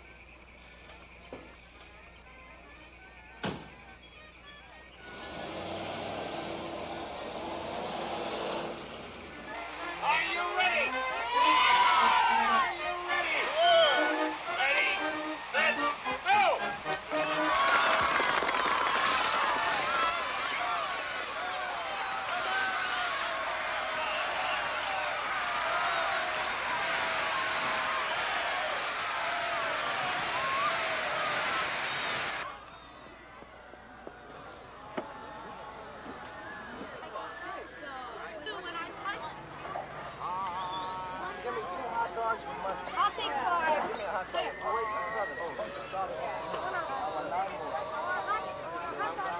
I'll take 4. Hot dog with mustard. Right away.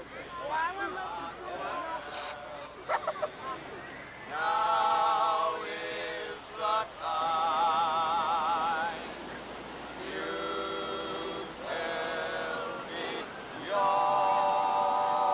dream. I'll tell you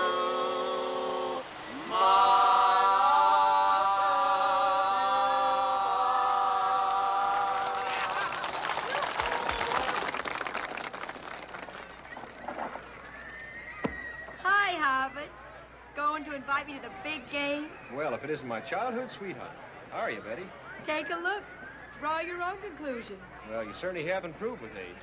Things must have been pretty dull for you these past months. You know, you're right.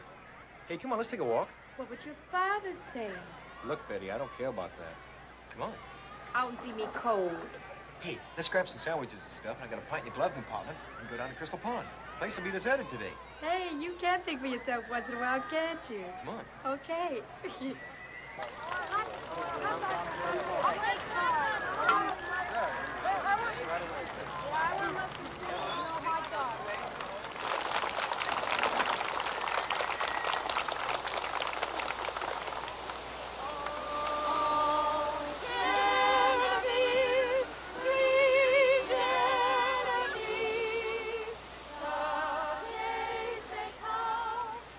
Hey, let's go get a hot dog. Something. Okay. Good.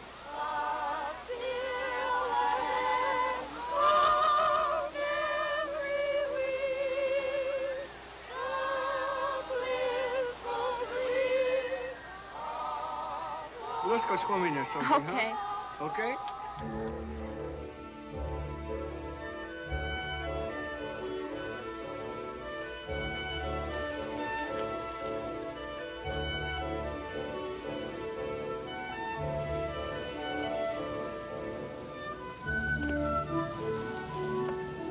See that? Hmm? What? Allison Mackenzie and Norman Page on their way down to Crystal Pond to swim all by themselves. So what? They're young, happy, maybe in love. What trouble can they get into? If you don't understand, I'm not going to explain.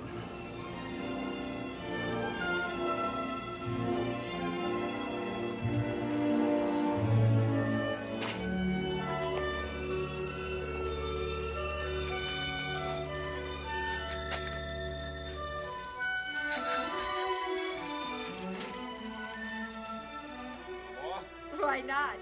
Your father said to give you a big send-off. Rodney, will I ever see you again? I mean, can I compete with those Boston girls? What are your qualifications? Can't you guess? Seeing is believing.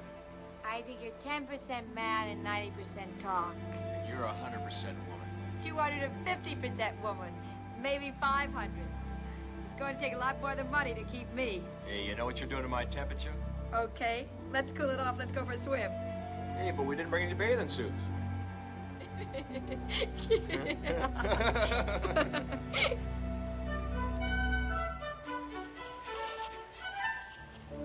You all ready, Norman? Yeah. Got my cap.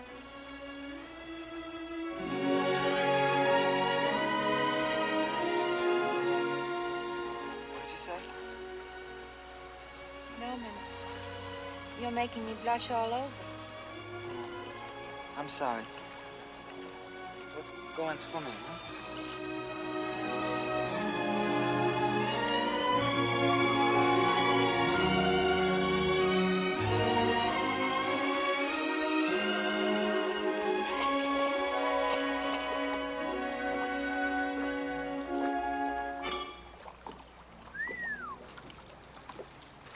What'd you whistle for?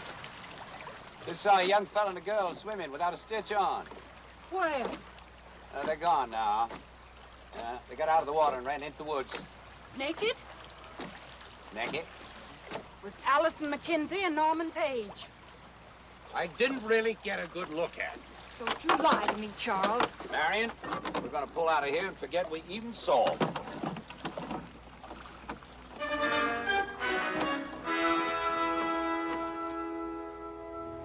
Betty, do you know how much I like you? I remember. Faintly. Well, you know, I found out you can't always do or say what you want to. That is, unless your father lets you. Rodney, are you going through all of your life only doing what your father let you do? Only having the friends that he picks out for you? Wearing what he tells you to wear? Thinking his thoughts? Well, Betty, I'm old enough, but he's a tough man to handle. You've got to do it someday. Yeah, but how? I have a selfish idea. It has to do with you and me. It's called marriage. Wouldn't that just bowl him over? I'm sure it would. And me too. But don't think of doing it just to bowl him over. Well, Betty, you're the only girl I've ever wanted. Rodney. Rodney, not that way. What good is life if I go through it knowing that I didn't have the guts to live it my way? Rodney, I've really loved you for such a long time.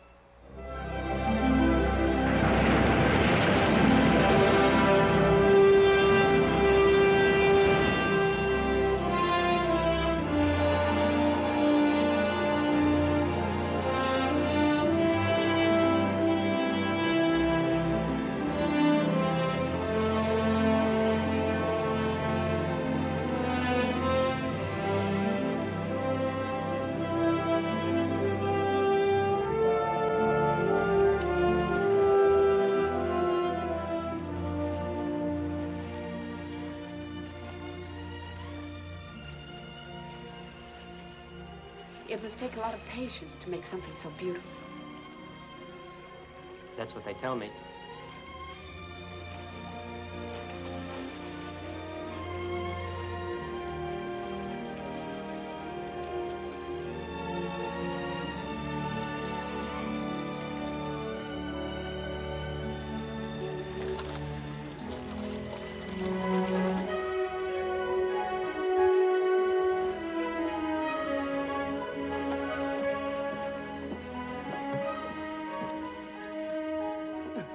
All gone.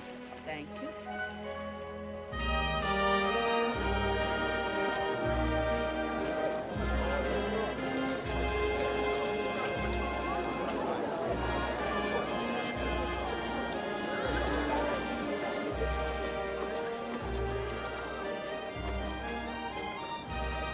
Naked as the day they were born, not a stitch on them.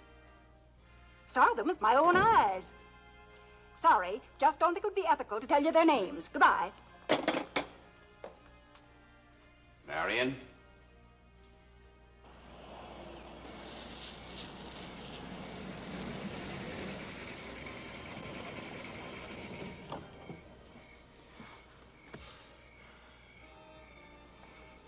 Thanks for today. Anytime. How about tomorrow, for instance? I can't remember when I've had so much fun. I've almost forgotten all the silly and wonderful things there are for two people to do. It isn't over yet.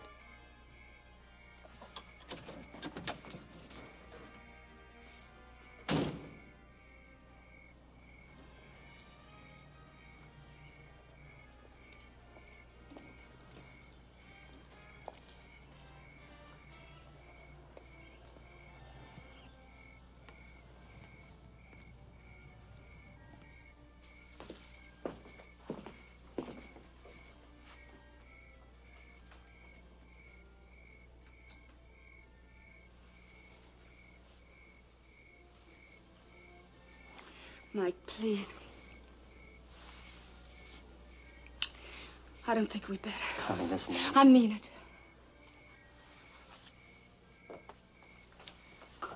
All right, let's talk about this.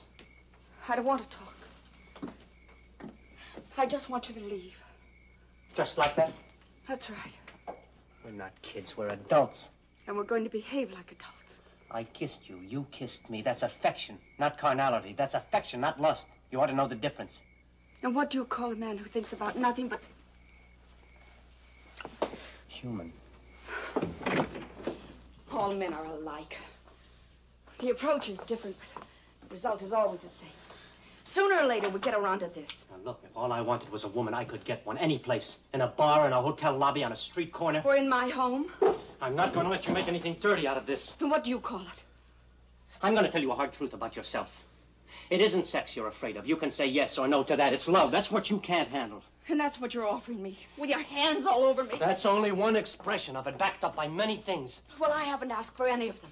You'd better understand what you're saying no to. When I take you in my arms, I'm committing myself to you, not just physically, but all the way.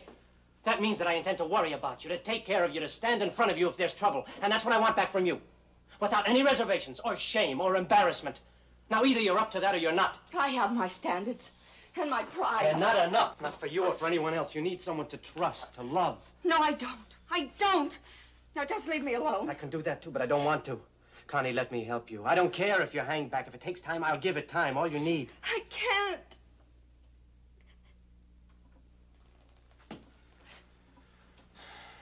The offer's always open.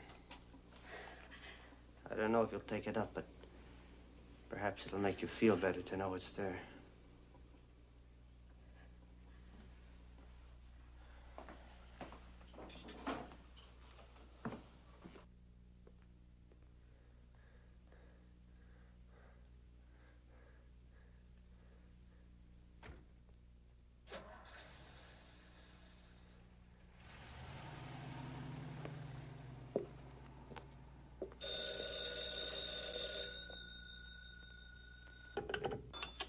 Hello. Yes, Marion. I don't believe it. Are you positive? No. No, I'll call Mrs. Page myself. Operator, will you please connect me with Evelyn Page?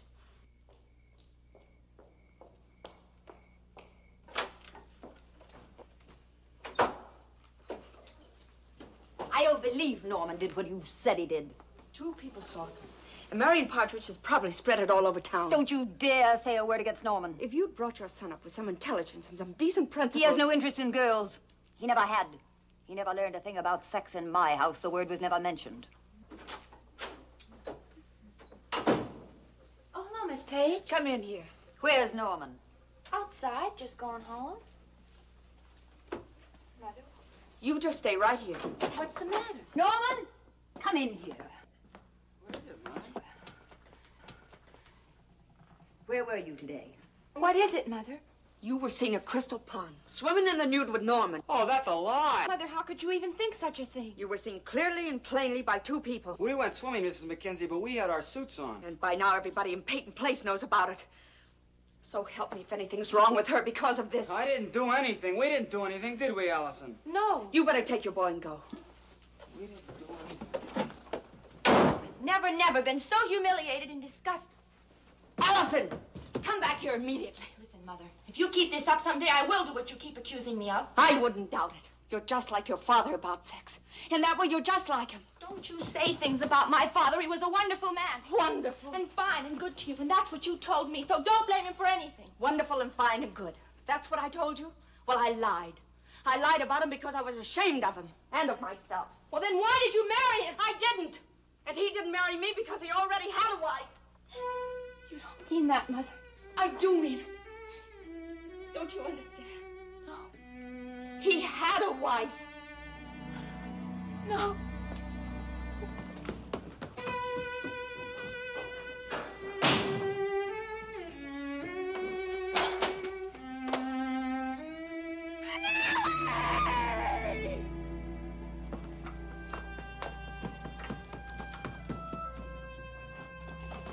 Allison.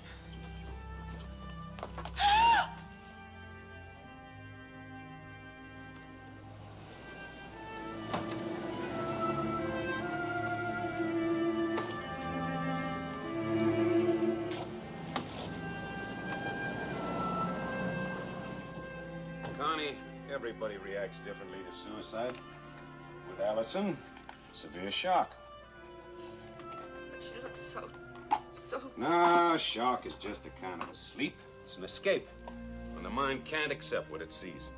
A few days' care and she'll be out of it. I guess I'd better tell Selena.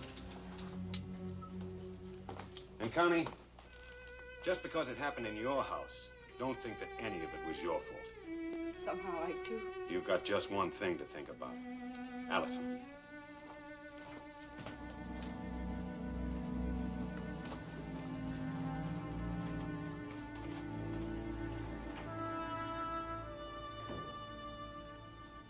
If you were going to get married, why didn't you tell me? Because you wouldn't have approved, Dad? You never gave me a chance. At least it would have been a proper marriage, not a cheap sneak-off weekend affair. Don't say that. Well, what was it? I'd like to talk with you alone. You can talk to both of us. This has to do with the business, not your wife. I'll wait outside. Okay, honey.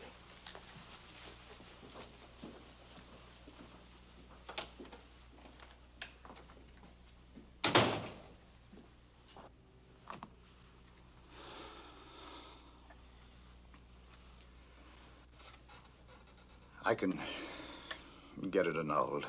Look, Dad, I don't want any trouble between us. I was in love with Betty, and I wanted to marry her. That's all. You weren't in love. You had an itching for her. She took you, son. She took you. Goodbye, Dad. When you come to the house, don't bring her. And I won't be there either. Rodney, what about college? I'm not going. I have a wife to support. You can have a job here if you work like everyone else. That's good enough for me. Thanks, Dad.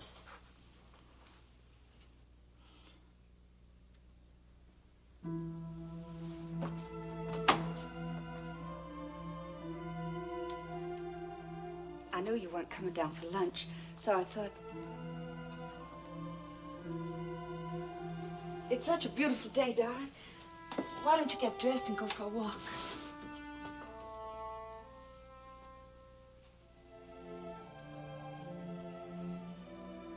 You haven't spoken to me for over a week since... Well, Allison, I understand how you feel.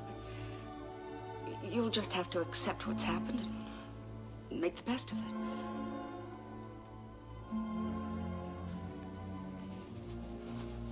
Mother,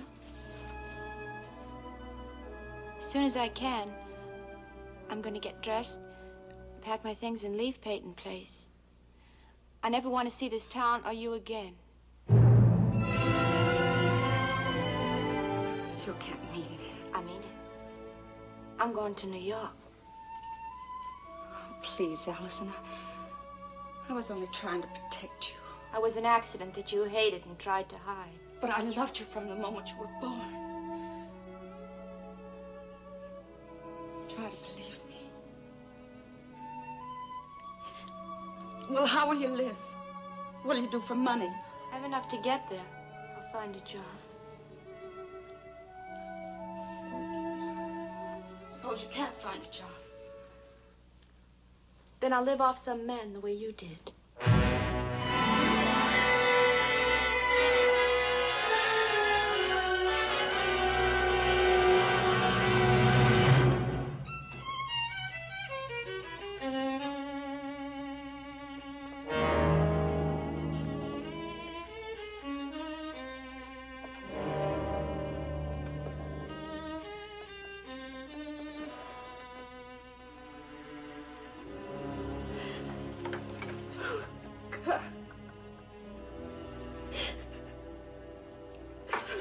God help me.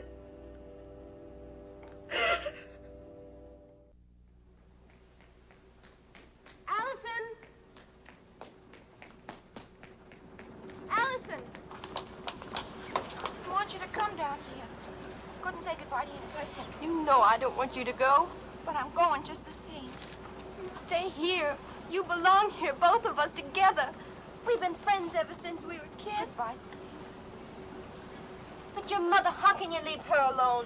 Mother's always been alone.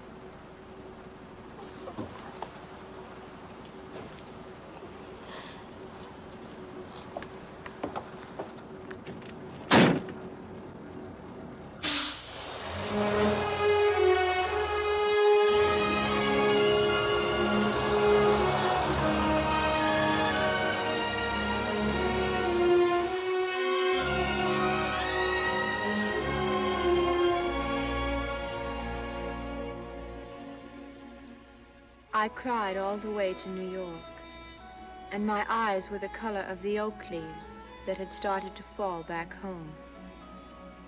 For days I struggled to keep alive, and I shivered with loneliness in a back room on the 4th floor of nowhere.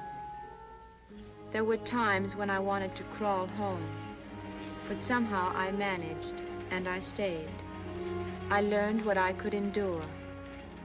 But none of us in New York or in Peyton Place could guess how much would be demanded of us that winter of deep despair.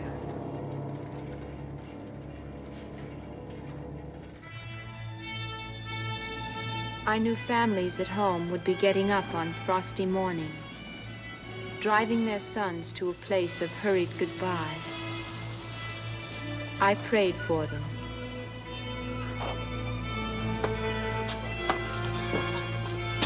Come on, fellas, get your last cup of civilian coffee. That army stuff is used for waterproofing shingles. Yeah, that's what I heard. Thank you, sir. Hey, did you hear what Norman Page did? Yeah, he became the first 4F in town. No, he enlisted in the paratroopers. No kidding. Our Norman? Norman Yeah. Page? Yeah, he volunteered the paratroopers. Well, that's the funniest thing I heard in years. Maybe they'll drop his mother with him. You know, she'd kill 1,000 Japanese before she'd let one of them touch her little boy. What you doing it?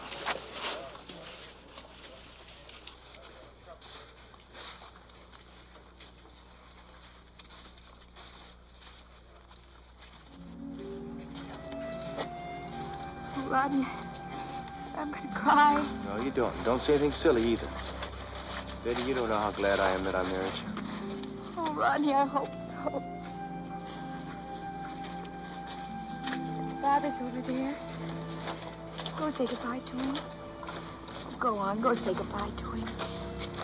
He loves you as much as I do. Go on.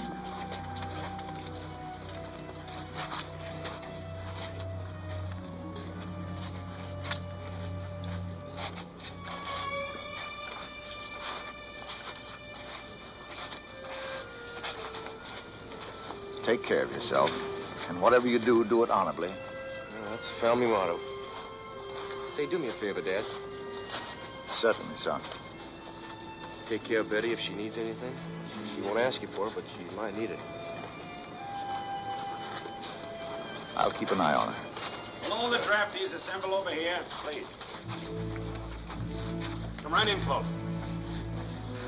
Now, as chairman of the draft board, let me say that all of us regret having to send any of you men off to war. You carry our love, our devotion, and our undying gratitude. Please, try to come back safely to your homes.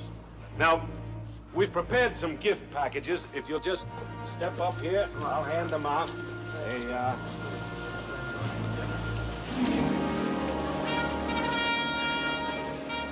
Peyton Place, draftees, in the bus on the double. Let's go. Hubba. Come on, boys, hurry it up. Make the goodbyes short. Name loud and strong. Last name, Lofty, George, Clark, Crafty, Culver, Jones, Harvey. Keep going right in, boys. That's it. You boys are gonna love the Army. Elliot, right. Right, hurry up on the back of the bus, all the way. Plenty seats for everybody. Nothing in this world's gonna stop me from coming back. I love you, Selena. I love you, Ted. Come on, hurry up. On the double. Hubba. Let's go, boys. Got 'em all. Hey, you. Snap it up on the double. Let's go. You know, you can write to her later on government stationery. Goodbye, boys. Let's go, Tom.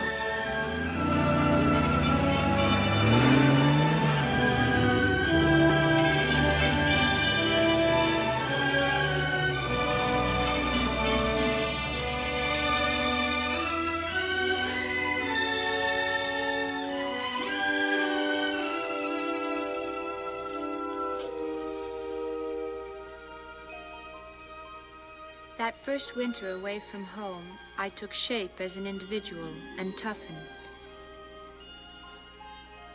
And with spring came the promise that perhaps I had found my place in life. But part of me would keep escaping, and I'd find it running in memory back through the fields of Peyton Place, or wandering down streets now empty of young men. I got a couple of funny ones. This is from Ted Carter. He says, the food they serve here must have been warmed over from World War I. You remember Fred Cole? Oh, sure. He's in the Navy. Yes, I know. He says, Dear Hyde, I joined the Navy because I liked the way they kept their ships neat and tidy. But I never knew, until now, who kept them that way. Me. Yeah, the boys are certainly getting around these days. I had a V-mail letter just the other day from someplace, from Norman Page. You remember Norman, don't you? Oh, sure. He said something about... He dug a foxhole so deep that it was just short of desertion. And then the seasons spun by so fast they seemed to become one. The war news was too big to grasp and too unhappy to understand. Selena wrote me often about Peyton Place, and I treasured her letters. She always tried to mention my mother and tell me what people were saying to each other or were not saying.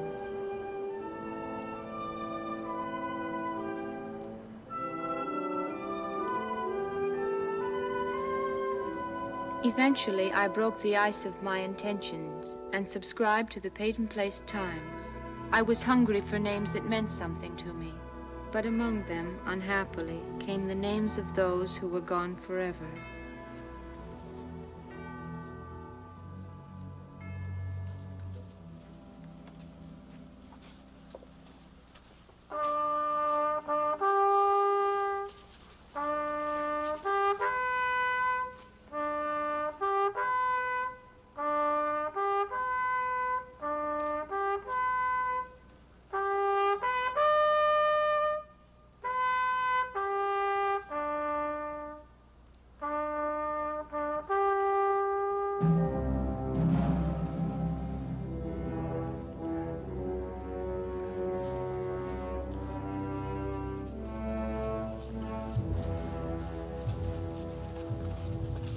Betty. Rodney asked me to take care of you.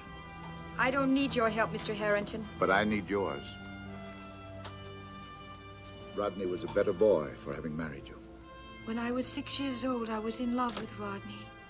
And for years afterwards, I never even thought about anybody else. I was a kind of flashy girl, I know, but Rodney liked flashy girls, so that's the way I was going to be. Funny thing is, Rodney always loved me as much as I loved him. But you taught him appearances counted more than feelings. I was wrong. Rodney discovered it. Let's keep what's left of the family together.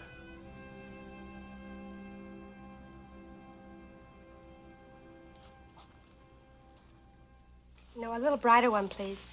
Did you hear about Mr. Rossi? No, what? He's leaving town. Leaving? Well, not really leaving. They're trying to get him to be the principal of a high school in Portland. You sure? Of course I'm sure. I got it firsthand. From Mr. Rossi? No, I got it from Kathy, who got it from Betty, who got it from Miss Thornton. I suppose that's firsthand. Well, I guess we won't be able to keep him here. Gee, this is kind of nice. Can I try it on? Sure, come on.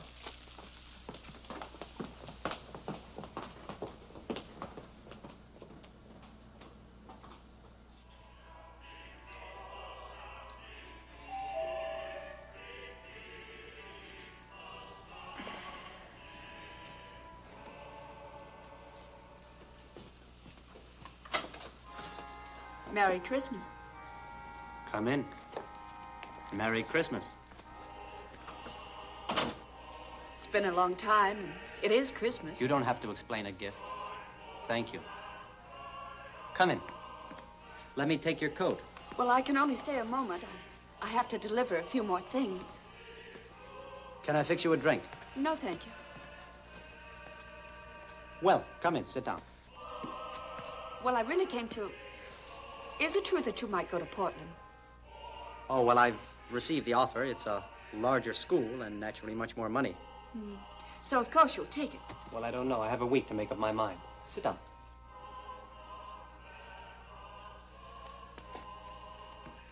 Michael. Yes? You were right. I never thought I could say it, but you were right. About what? Well, during the past months, I've been able to come to a few conclusions about myself. And what were they? Well, Michael, I've lied so long. I was everything you said, especially that night in the kitchen. I wanted you more than you could ever have wanted me. I had no right to say those things to you. Yes, you did.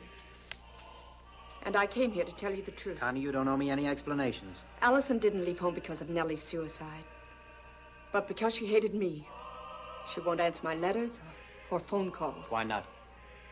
The night you walked out, Marion Partridge called me. She told me Allison and Norman Page were swimming. I heard about that woman and her phone calls. Well, I've always been so afraid of scandal. I believed Marion. I believed that phone call. And without thinking, when Allison returned, I told her some terrible things. What things? Come on, Connie, what things? I'm Allison's mother, but I've never been married. Not to Angus Mackenzie, not to anyone. I went to New York and lived with a married man. After he died, I came back here and lied. And I've been lying ever since.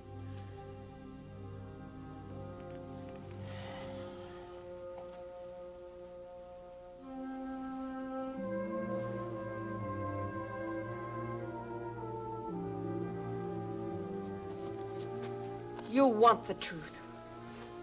And when you get it, you're just like everybody else. They want anything but the truth. Connie. Connie!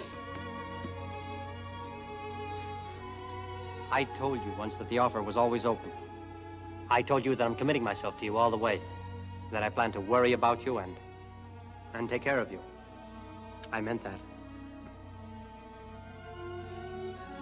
Oh, Michael.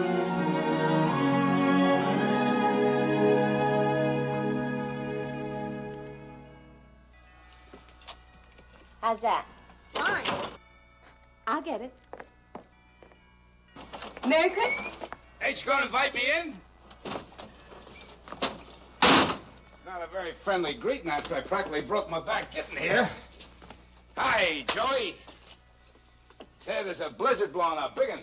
You got a drink? I'm froze. You're nowhere near froze with all you've gotten you already.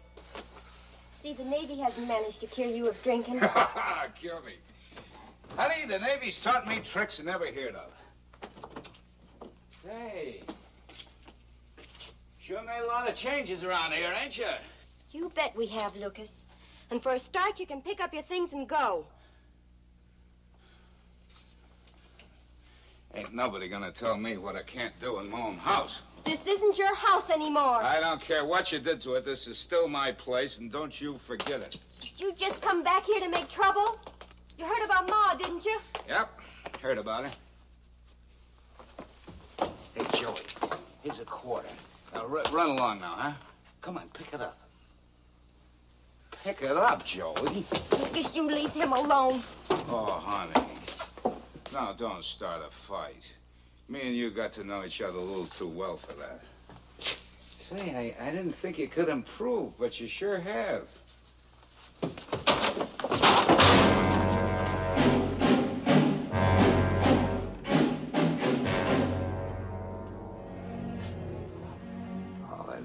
It ain't like I was your real pa, you know.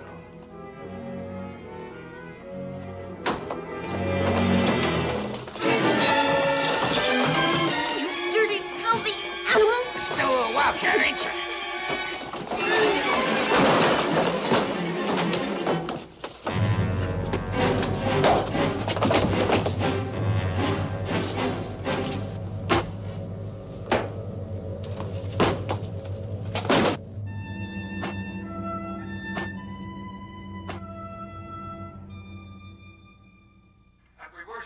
This Easter morning, and more as we pray to him who died and rose again, that we might have life and have it more abundantly, let us remember especially those who have gone from this country and this town to live and die in far-off places for a like purpose. May they know his mercy, his comfort, and his peace.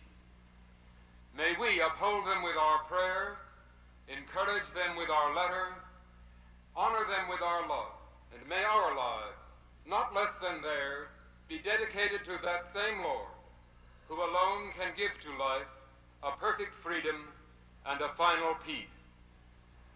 Let us pray. Our Father, who art in heaven, hallowed be thy name.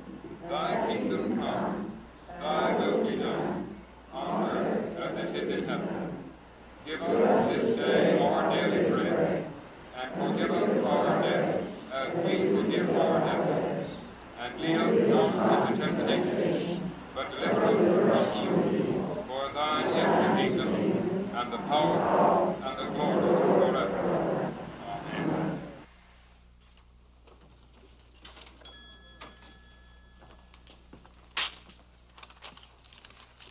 Thank you. Come again.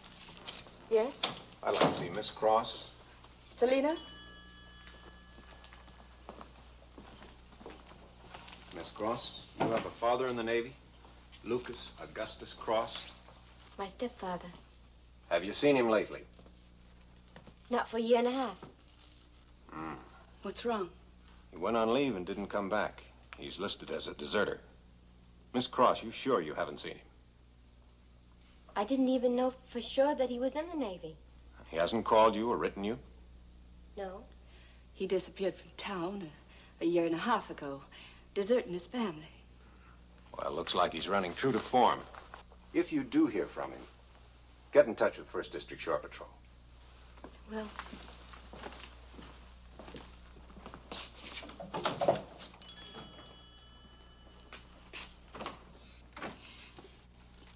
Oh, Selena, don't get upset. It's not your fault they can't find him. Well, what is it? What's wrong, Selena? Mrs. Mackenzie, I've got to tell somebody. I can't keep it to myself any longer. Every time I go out in that yard... Well, what are you talking about? Lucas didn't desert. How do you know? Because I killed him. I killed him Christmas Eve in the shack. I don't believe it. I did. I buried him in a sheep pen.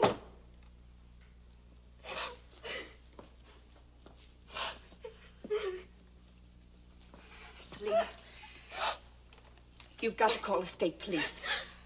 No. No, I can't. You've got to. No. You should have done it long ago.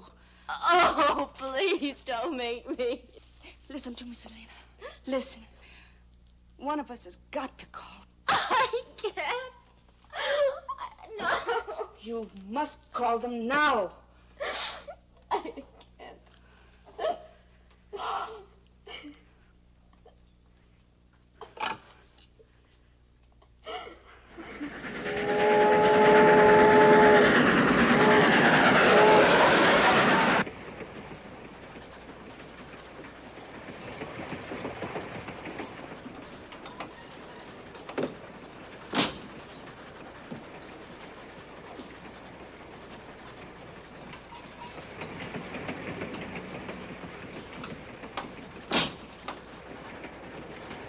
Pardon me.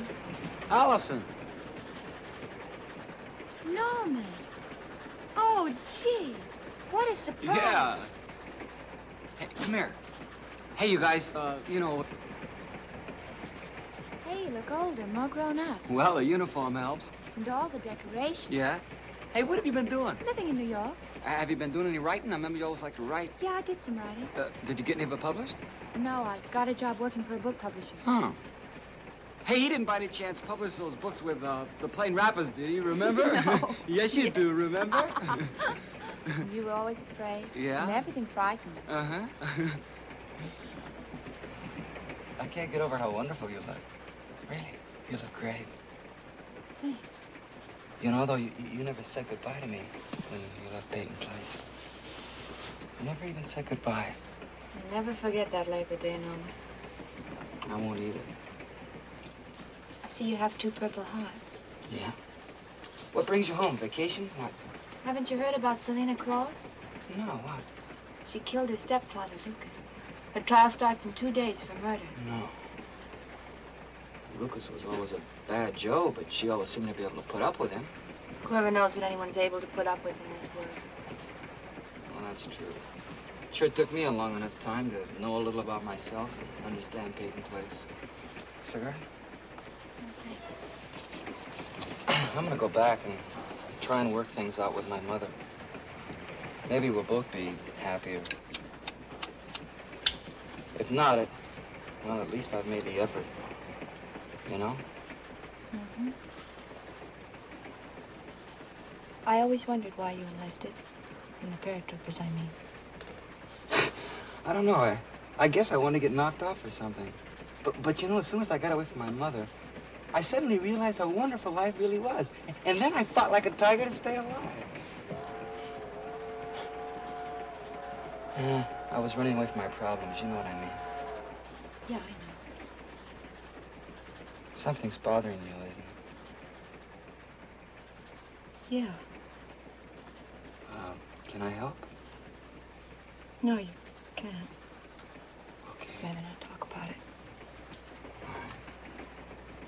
Hey, have you had dinner? No. No? Would you like dinner with me? Okay. Okay? Uh-huh. All right.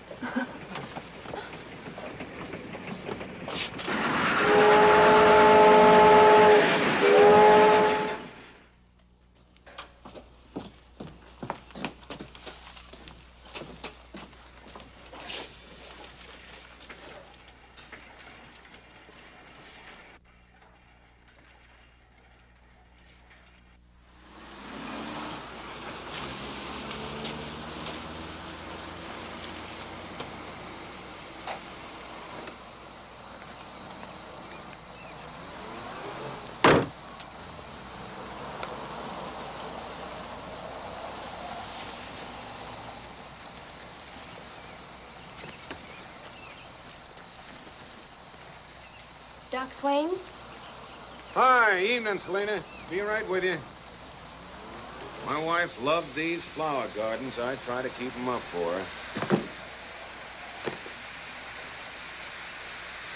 Watch your feet.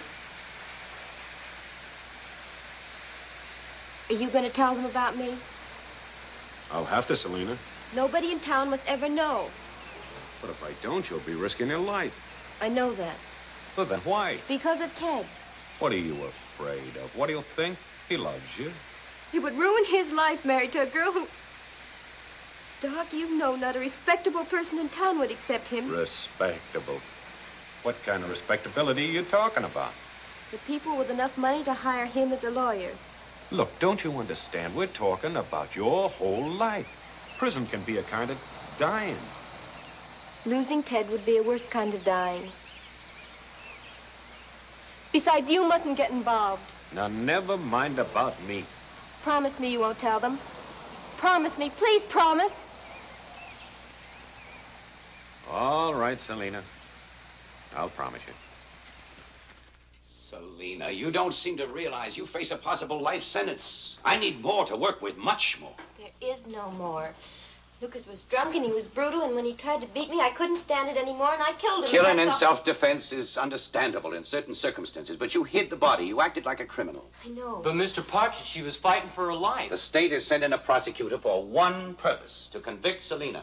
I've seen him work, and he's thoroughly competent and relentless as the law itself. Yes, tell her to come in. There must be something you haven't told me. Lucas tried to kill me, and I killed him first. But you hid the body. Why?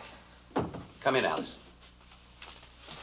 Allison, I was never happier to see anyone in my life. Are you all right? Allison. Mr. Partridge, I can testify about Lucas. I saw him beat her. It'll help, Allison, believe me. We all appreciate you coming back for the trial, Allison. Well, you're going to get her off, aren't you? We're going to do the best we can. But the jury decides on the one thing, evidence. Now, it adds up to this. We have a murder, and a defense that's too simple to be good. It's open to attack from many sides. Selena, have you told me the whole story? I'm sorry. There's no more to tell.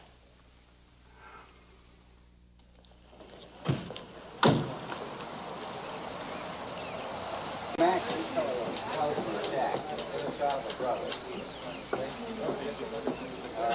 yeah, I'll take the dress shop to the courthouse.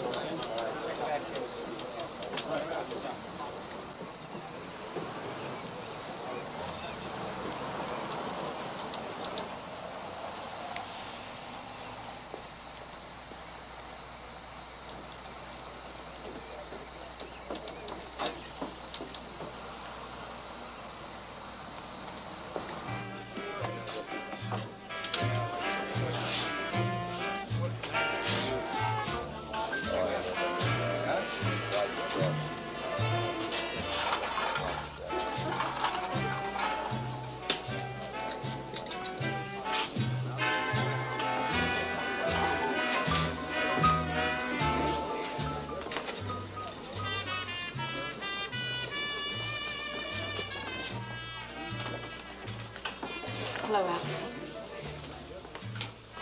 You look well. The drink in my hand? Would you care for something?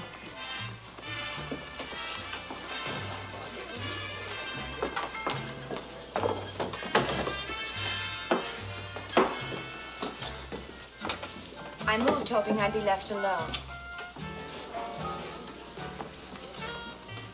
You haven't learned, have you? Oh, yes, I have, Mother. Learn to smoke and drink, and go to bed when I want to, and kiss boys whenever the impulse sweeps over me. Allison, we all make mistakes. But if we face them truthfully, they can be overcome. Can we overcome the fact of my birth? That I'm illegitimate? I think so. With love. Thank you. And goodbye, Mother. As soon as this trial's over, I'm taking the first train out of this town. Goodbye, Mother.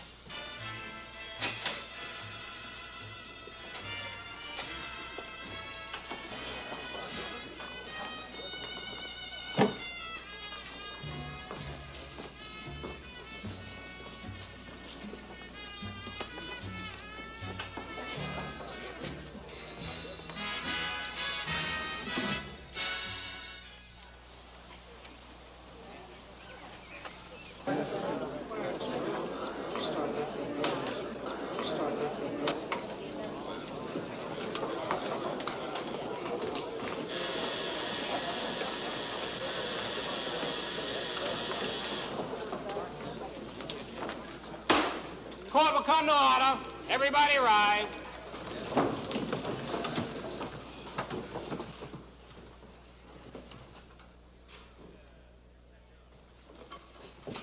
Be seated, please. The recess in the trial of the State versus Selena Cross is over. Gentlemen, you may proceed. Prosecution wishes to recall Joseph Cross to the stand.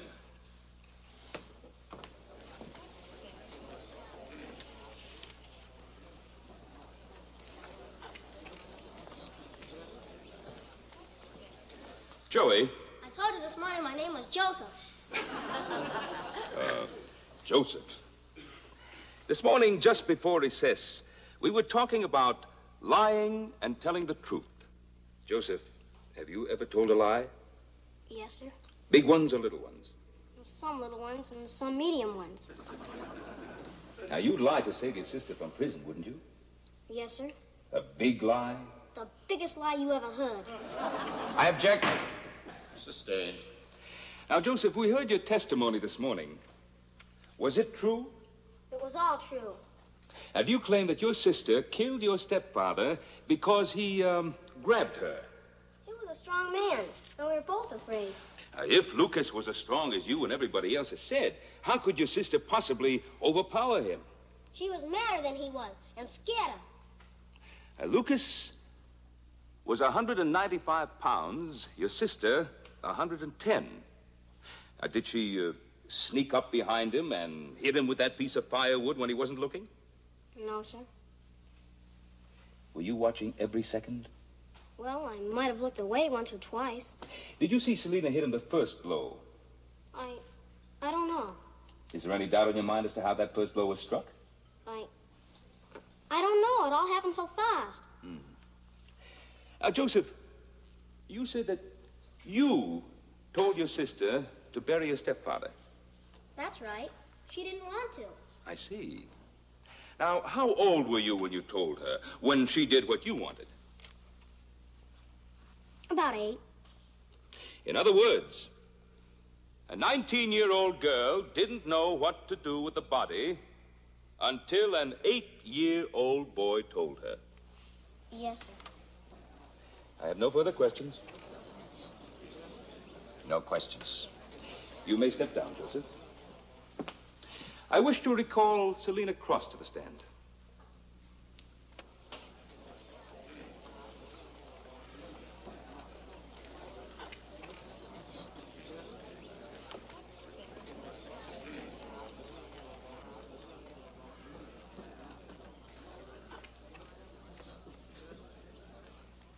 Miss Cross, yesterday you told the jury that your stepfather disappeared from home a year and a half before you killed him.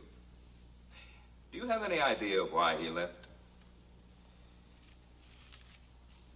I'm not sure. I'd only be guessing. You hesitated. Why? I don't know.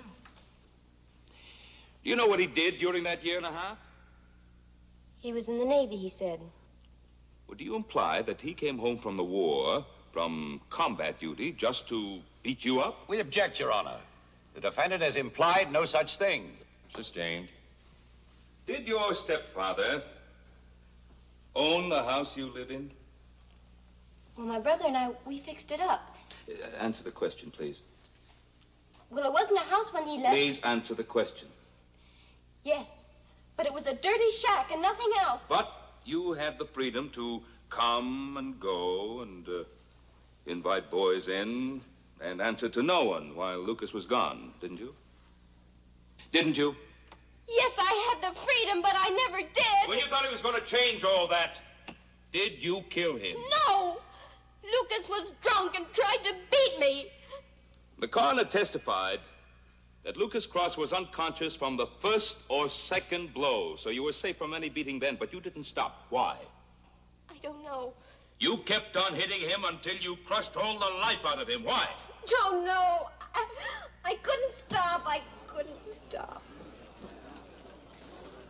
When you finally did kill him, why didn't you call the police?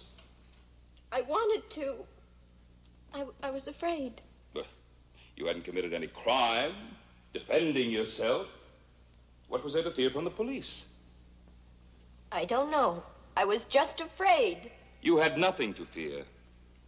Until you hid Lucas's body, isn't that right? Yes. But the moment you buried your stepfather's body, you had a great deal to fear, didn't you? That's right. But you buried him. You must have had a reason. A powerful reason. And don't tell me it was simply because you were afraid. I was. Are you sure? That's the only reason. Fear is panic.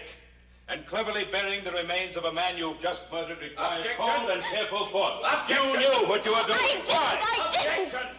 The prosecution is not cross-examining, but harassing the witness. Objection sustained. I withdraw the question. I have nothing further. Miss Cross, at all times during the quarrel which led to the death of Lucas Cross, were you in fear of bodily harm? Yes, I was. I have no further questions. You may step down. I wish to call Miss Allison Mackenzie to the stand.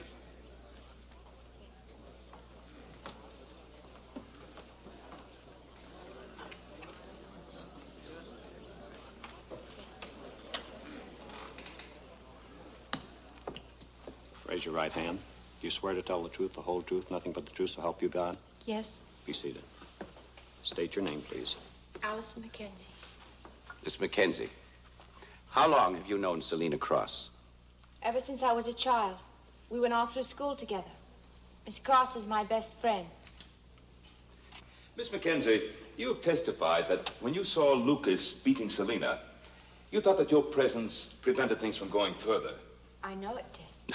You don't know, you assume. Well, he was embarrassed to find me watching him. How many times did Lucas hit Selina? Once. Once. Now, did he hit her with his fist or a weapon?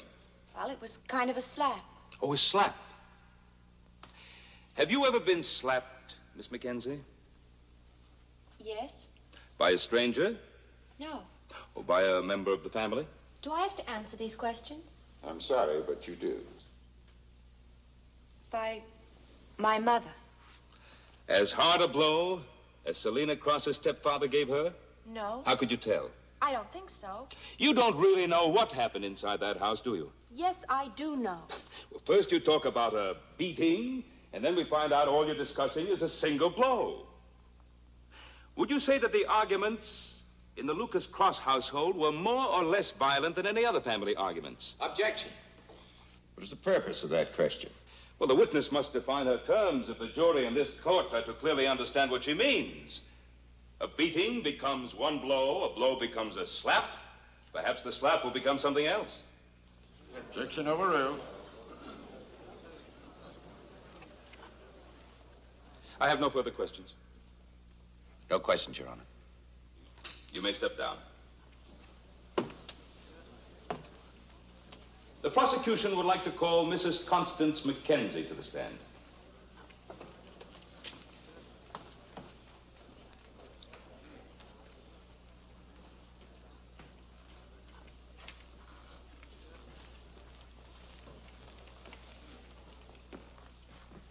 your right hand. Do you swear to tell the truth, the whole truth, nothing but the truth, so help you God? I do. Be seated. State your name, please. Constance Mackenzie. Mrs. Mackenzie, I understand you've known the defendant a long time. Yes, since she was a baby. Did Selina ever complain that her stepfather had beaten her at any time? What? Did Selina ever complain that... Oh, no. No. Did you ever see any marks on her? Injuries? No. You knew the defendant's mother well, did you not? Nellie worked for me as a housemaid. Did she ever mention Lucas's brutality or describe any beating he'd administered? No, she said he was drunk and lazy, and he deserted her, and Mrs. Mackenzie... And she committed suicide over the kind of life that Lucas brought them to. Well, we're not concerned here with Mrs. Cross's suicide. Well, I don't see why not. There was something terribly wrong in the Cross family life. Mrs. Mackenzie, if you please... Something wrong when a woman had to raise her daughter up almost alone and trying to help her.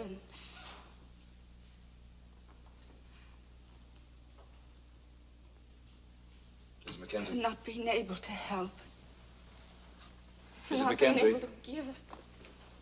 Mrs. Mackenzie, I am well aware of your deep concern over Mrs. Cross's suicide, but that is not the point at issue. Did your daughter ever tell you that she had seen Lucas beating Selina? No. Now, don't you think that if she had seen such a shocking incident, she would have mentioned it to you? I don't know. Well, wouldn't she?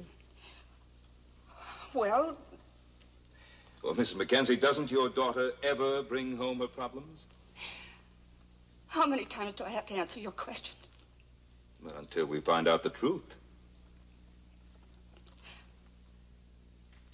The truth is, my daughter did bring her troubles home. And I wouldn't understand. Well, if she did bring her problems home, did she ever tell you about...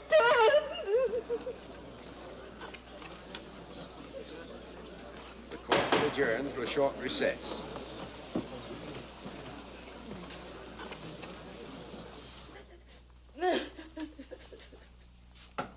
Come in. Oh, what have I done to Selina? You had no choice. But I did have a choice.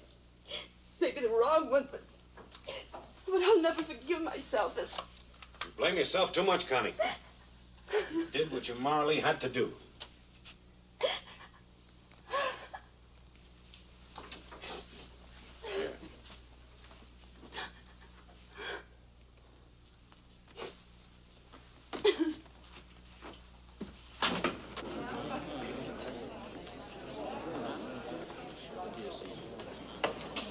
Charlie, can I speak with you? Sure, man.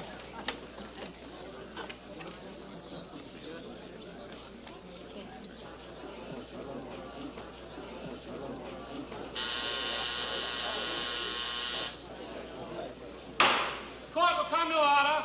Remain seated, please.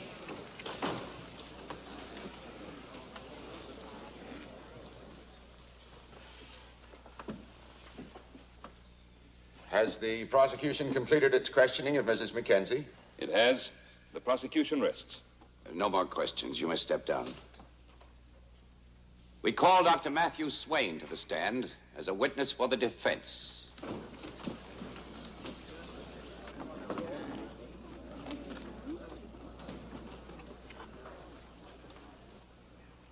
Raise your right hand. You swear to tell the truth, the whole truth, nothing but the truth, so help you God? I do. Be seated. State your name, please. Dr. Matthew Swain. Dr. Swain, do you know of any act of force or violence which Lucas Cross perpetrated against the defendant? I certainly do. We've wasted too much time torturing a girl who's emotionally unable to speak for herself. Lucas Cross was a drunkard, and a wife beater, and a child abuser. Object. Child abuser is an exaggerated and inflammatory word. When I say child abuser, I mean it in the worst way possible. I object, Your Honor. The deceased is not on trial. Lucas Cross's character as to force and violence is on trial here. You may continue, Dr. Swain. The night that Lucas Cross left town, I performed what I recorded as an appendectomy on Selina Cross. It was not an appendectomy. I falsified my records. I assisted her in a miscarriage. A miscarriage of Lucas Cross's baby. I said it was Lucas Cross's baby that Selina Cross carried. I object to admitting any such statement as evidence. On what grounds do you base your objection? It's the unsupported conclusion of the witness. Except that it happens to be true. Can you testify to this of your own knowledge? I can. Objection overruled. Continue. I have here a complete admission of guilt, signed by Lucas Cross. Will the attorneys please approach the bench?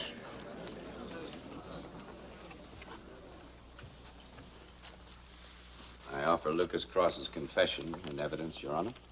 I object, Your Honor. The confession of a person who is neither a witness nor a party to the case is totally inadmissible.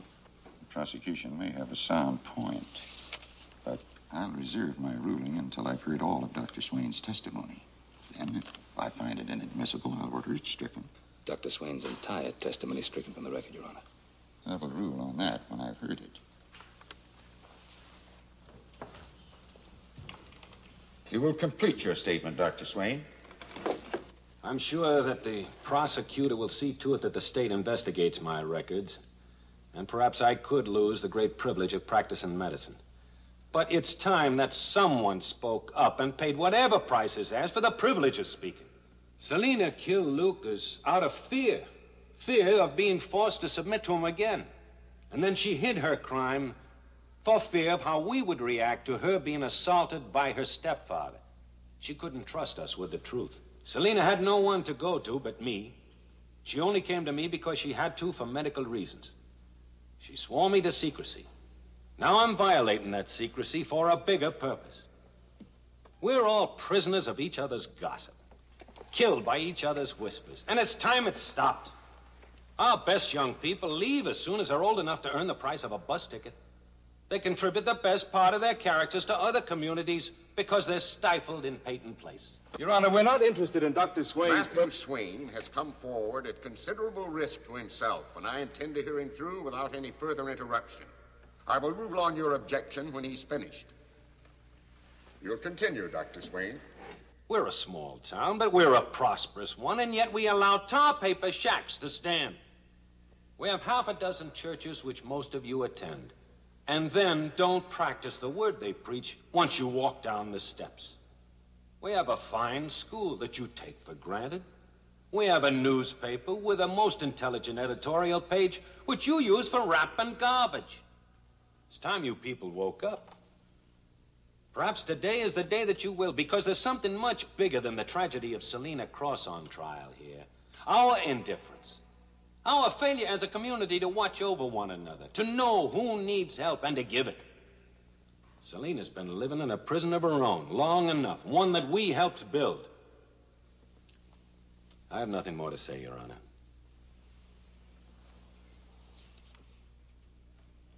The objection of the prosecution is not sustained. The jury may consider this statement as evidence.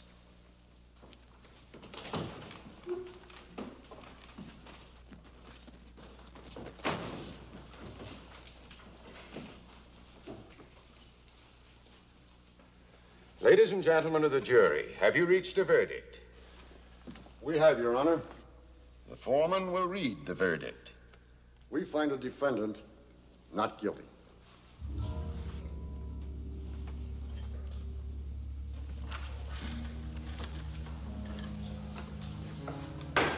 Court is adjourned.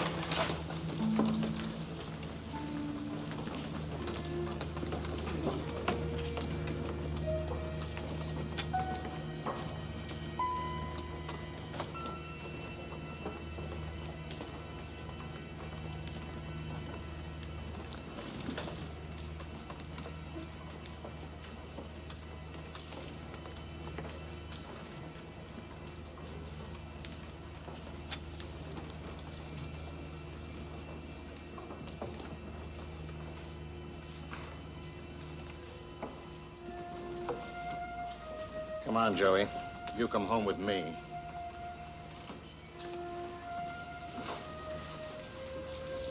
Selina, would you like to go now?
We'd finally discovered that season of love. It is only found in someone else's heart. Right now, someone you know is looking everywhere for it. And it's in you.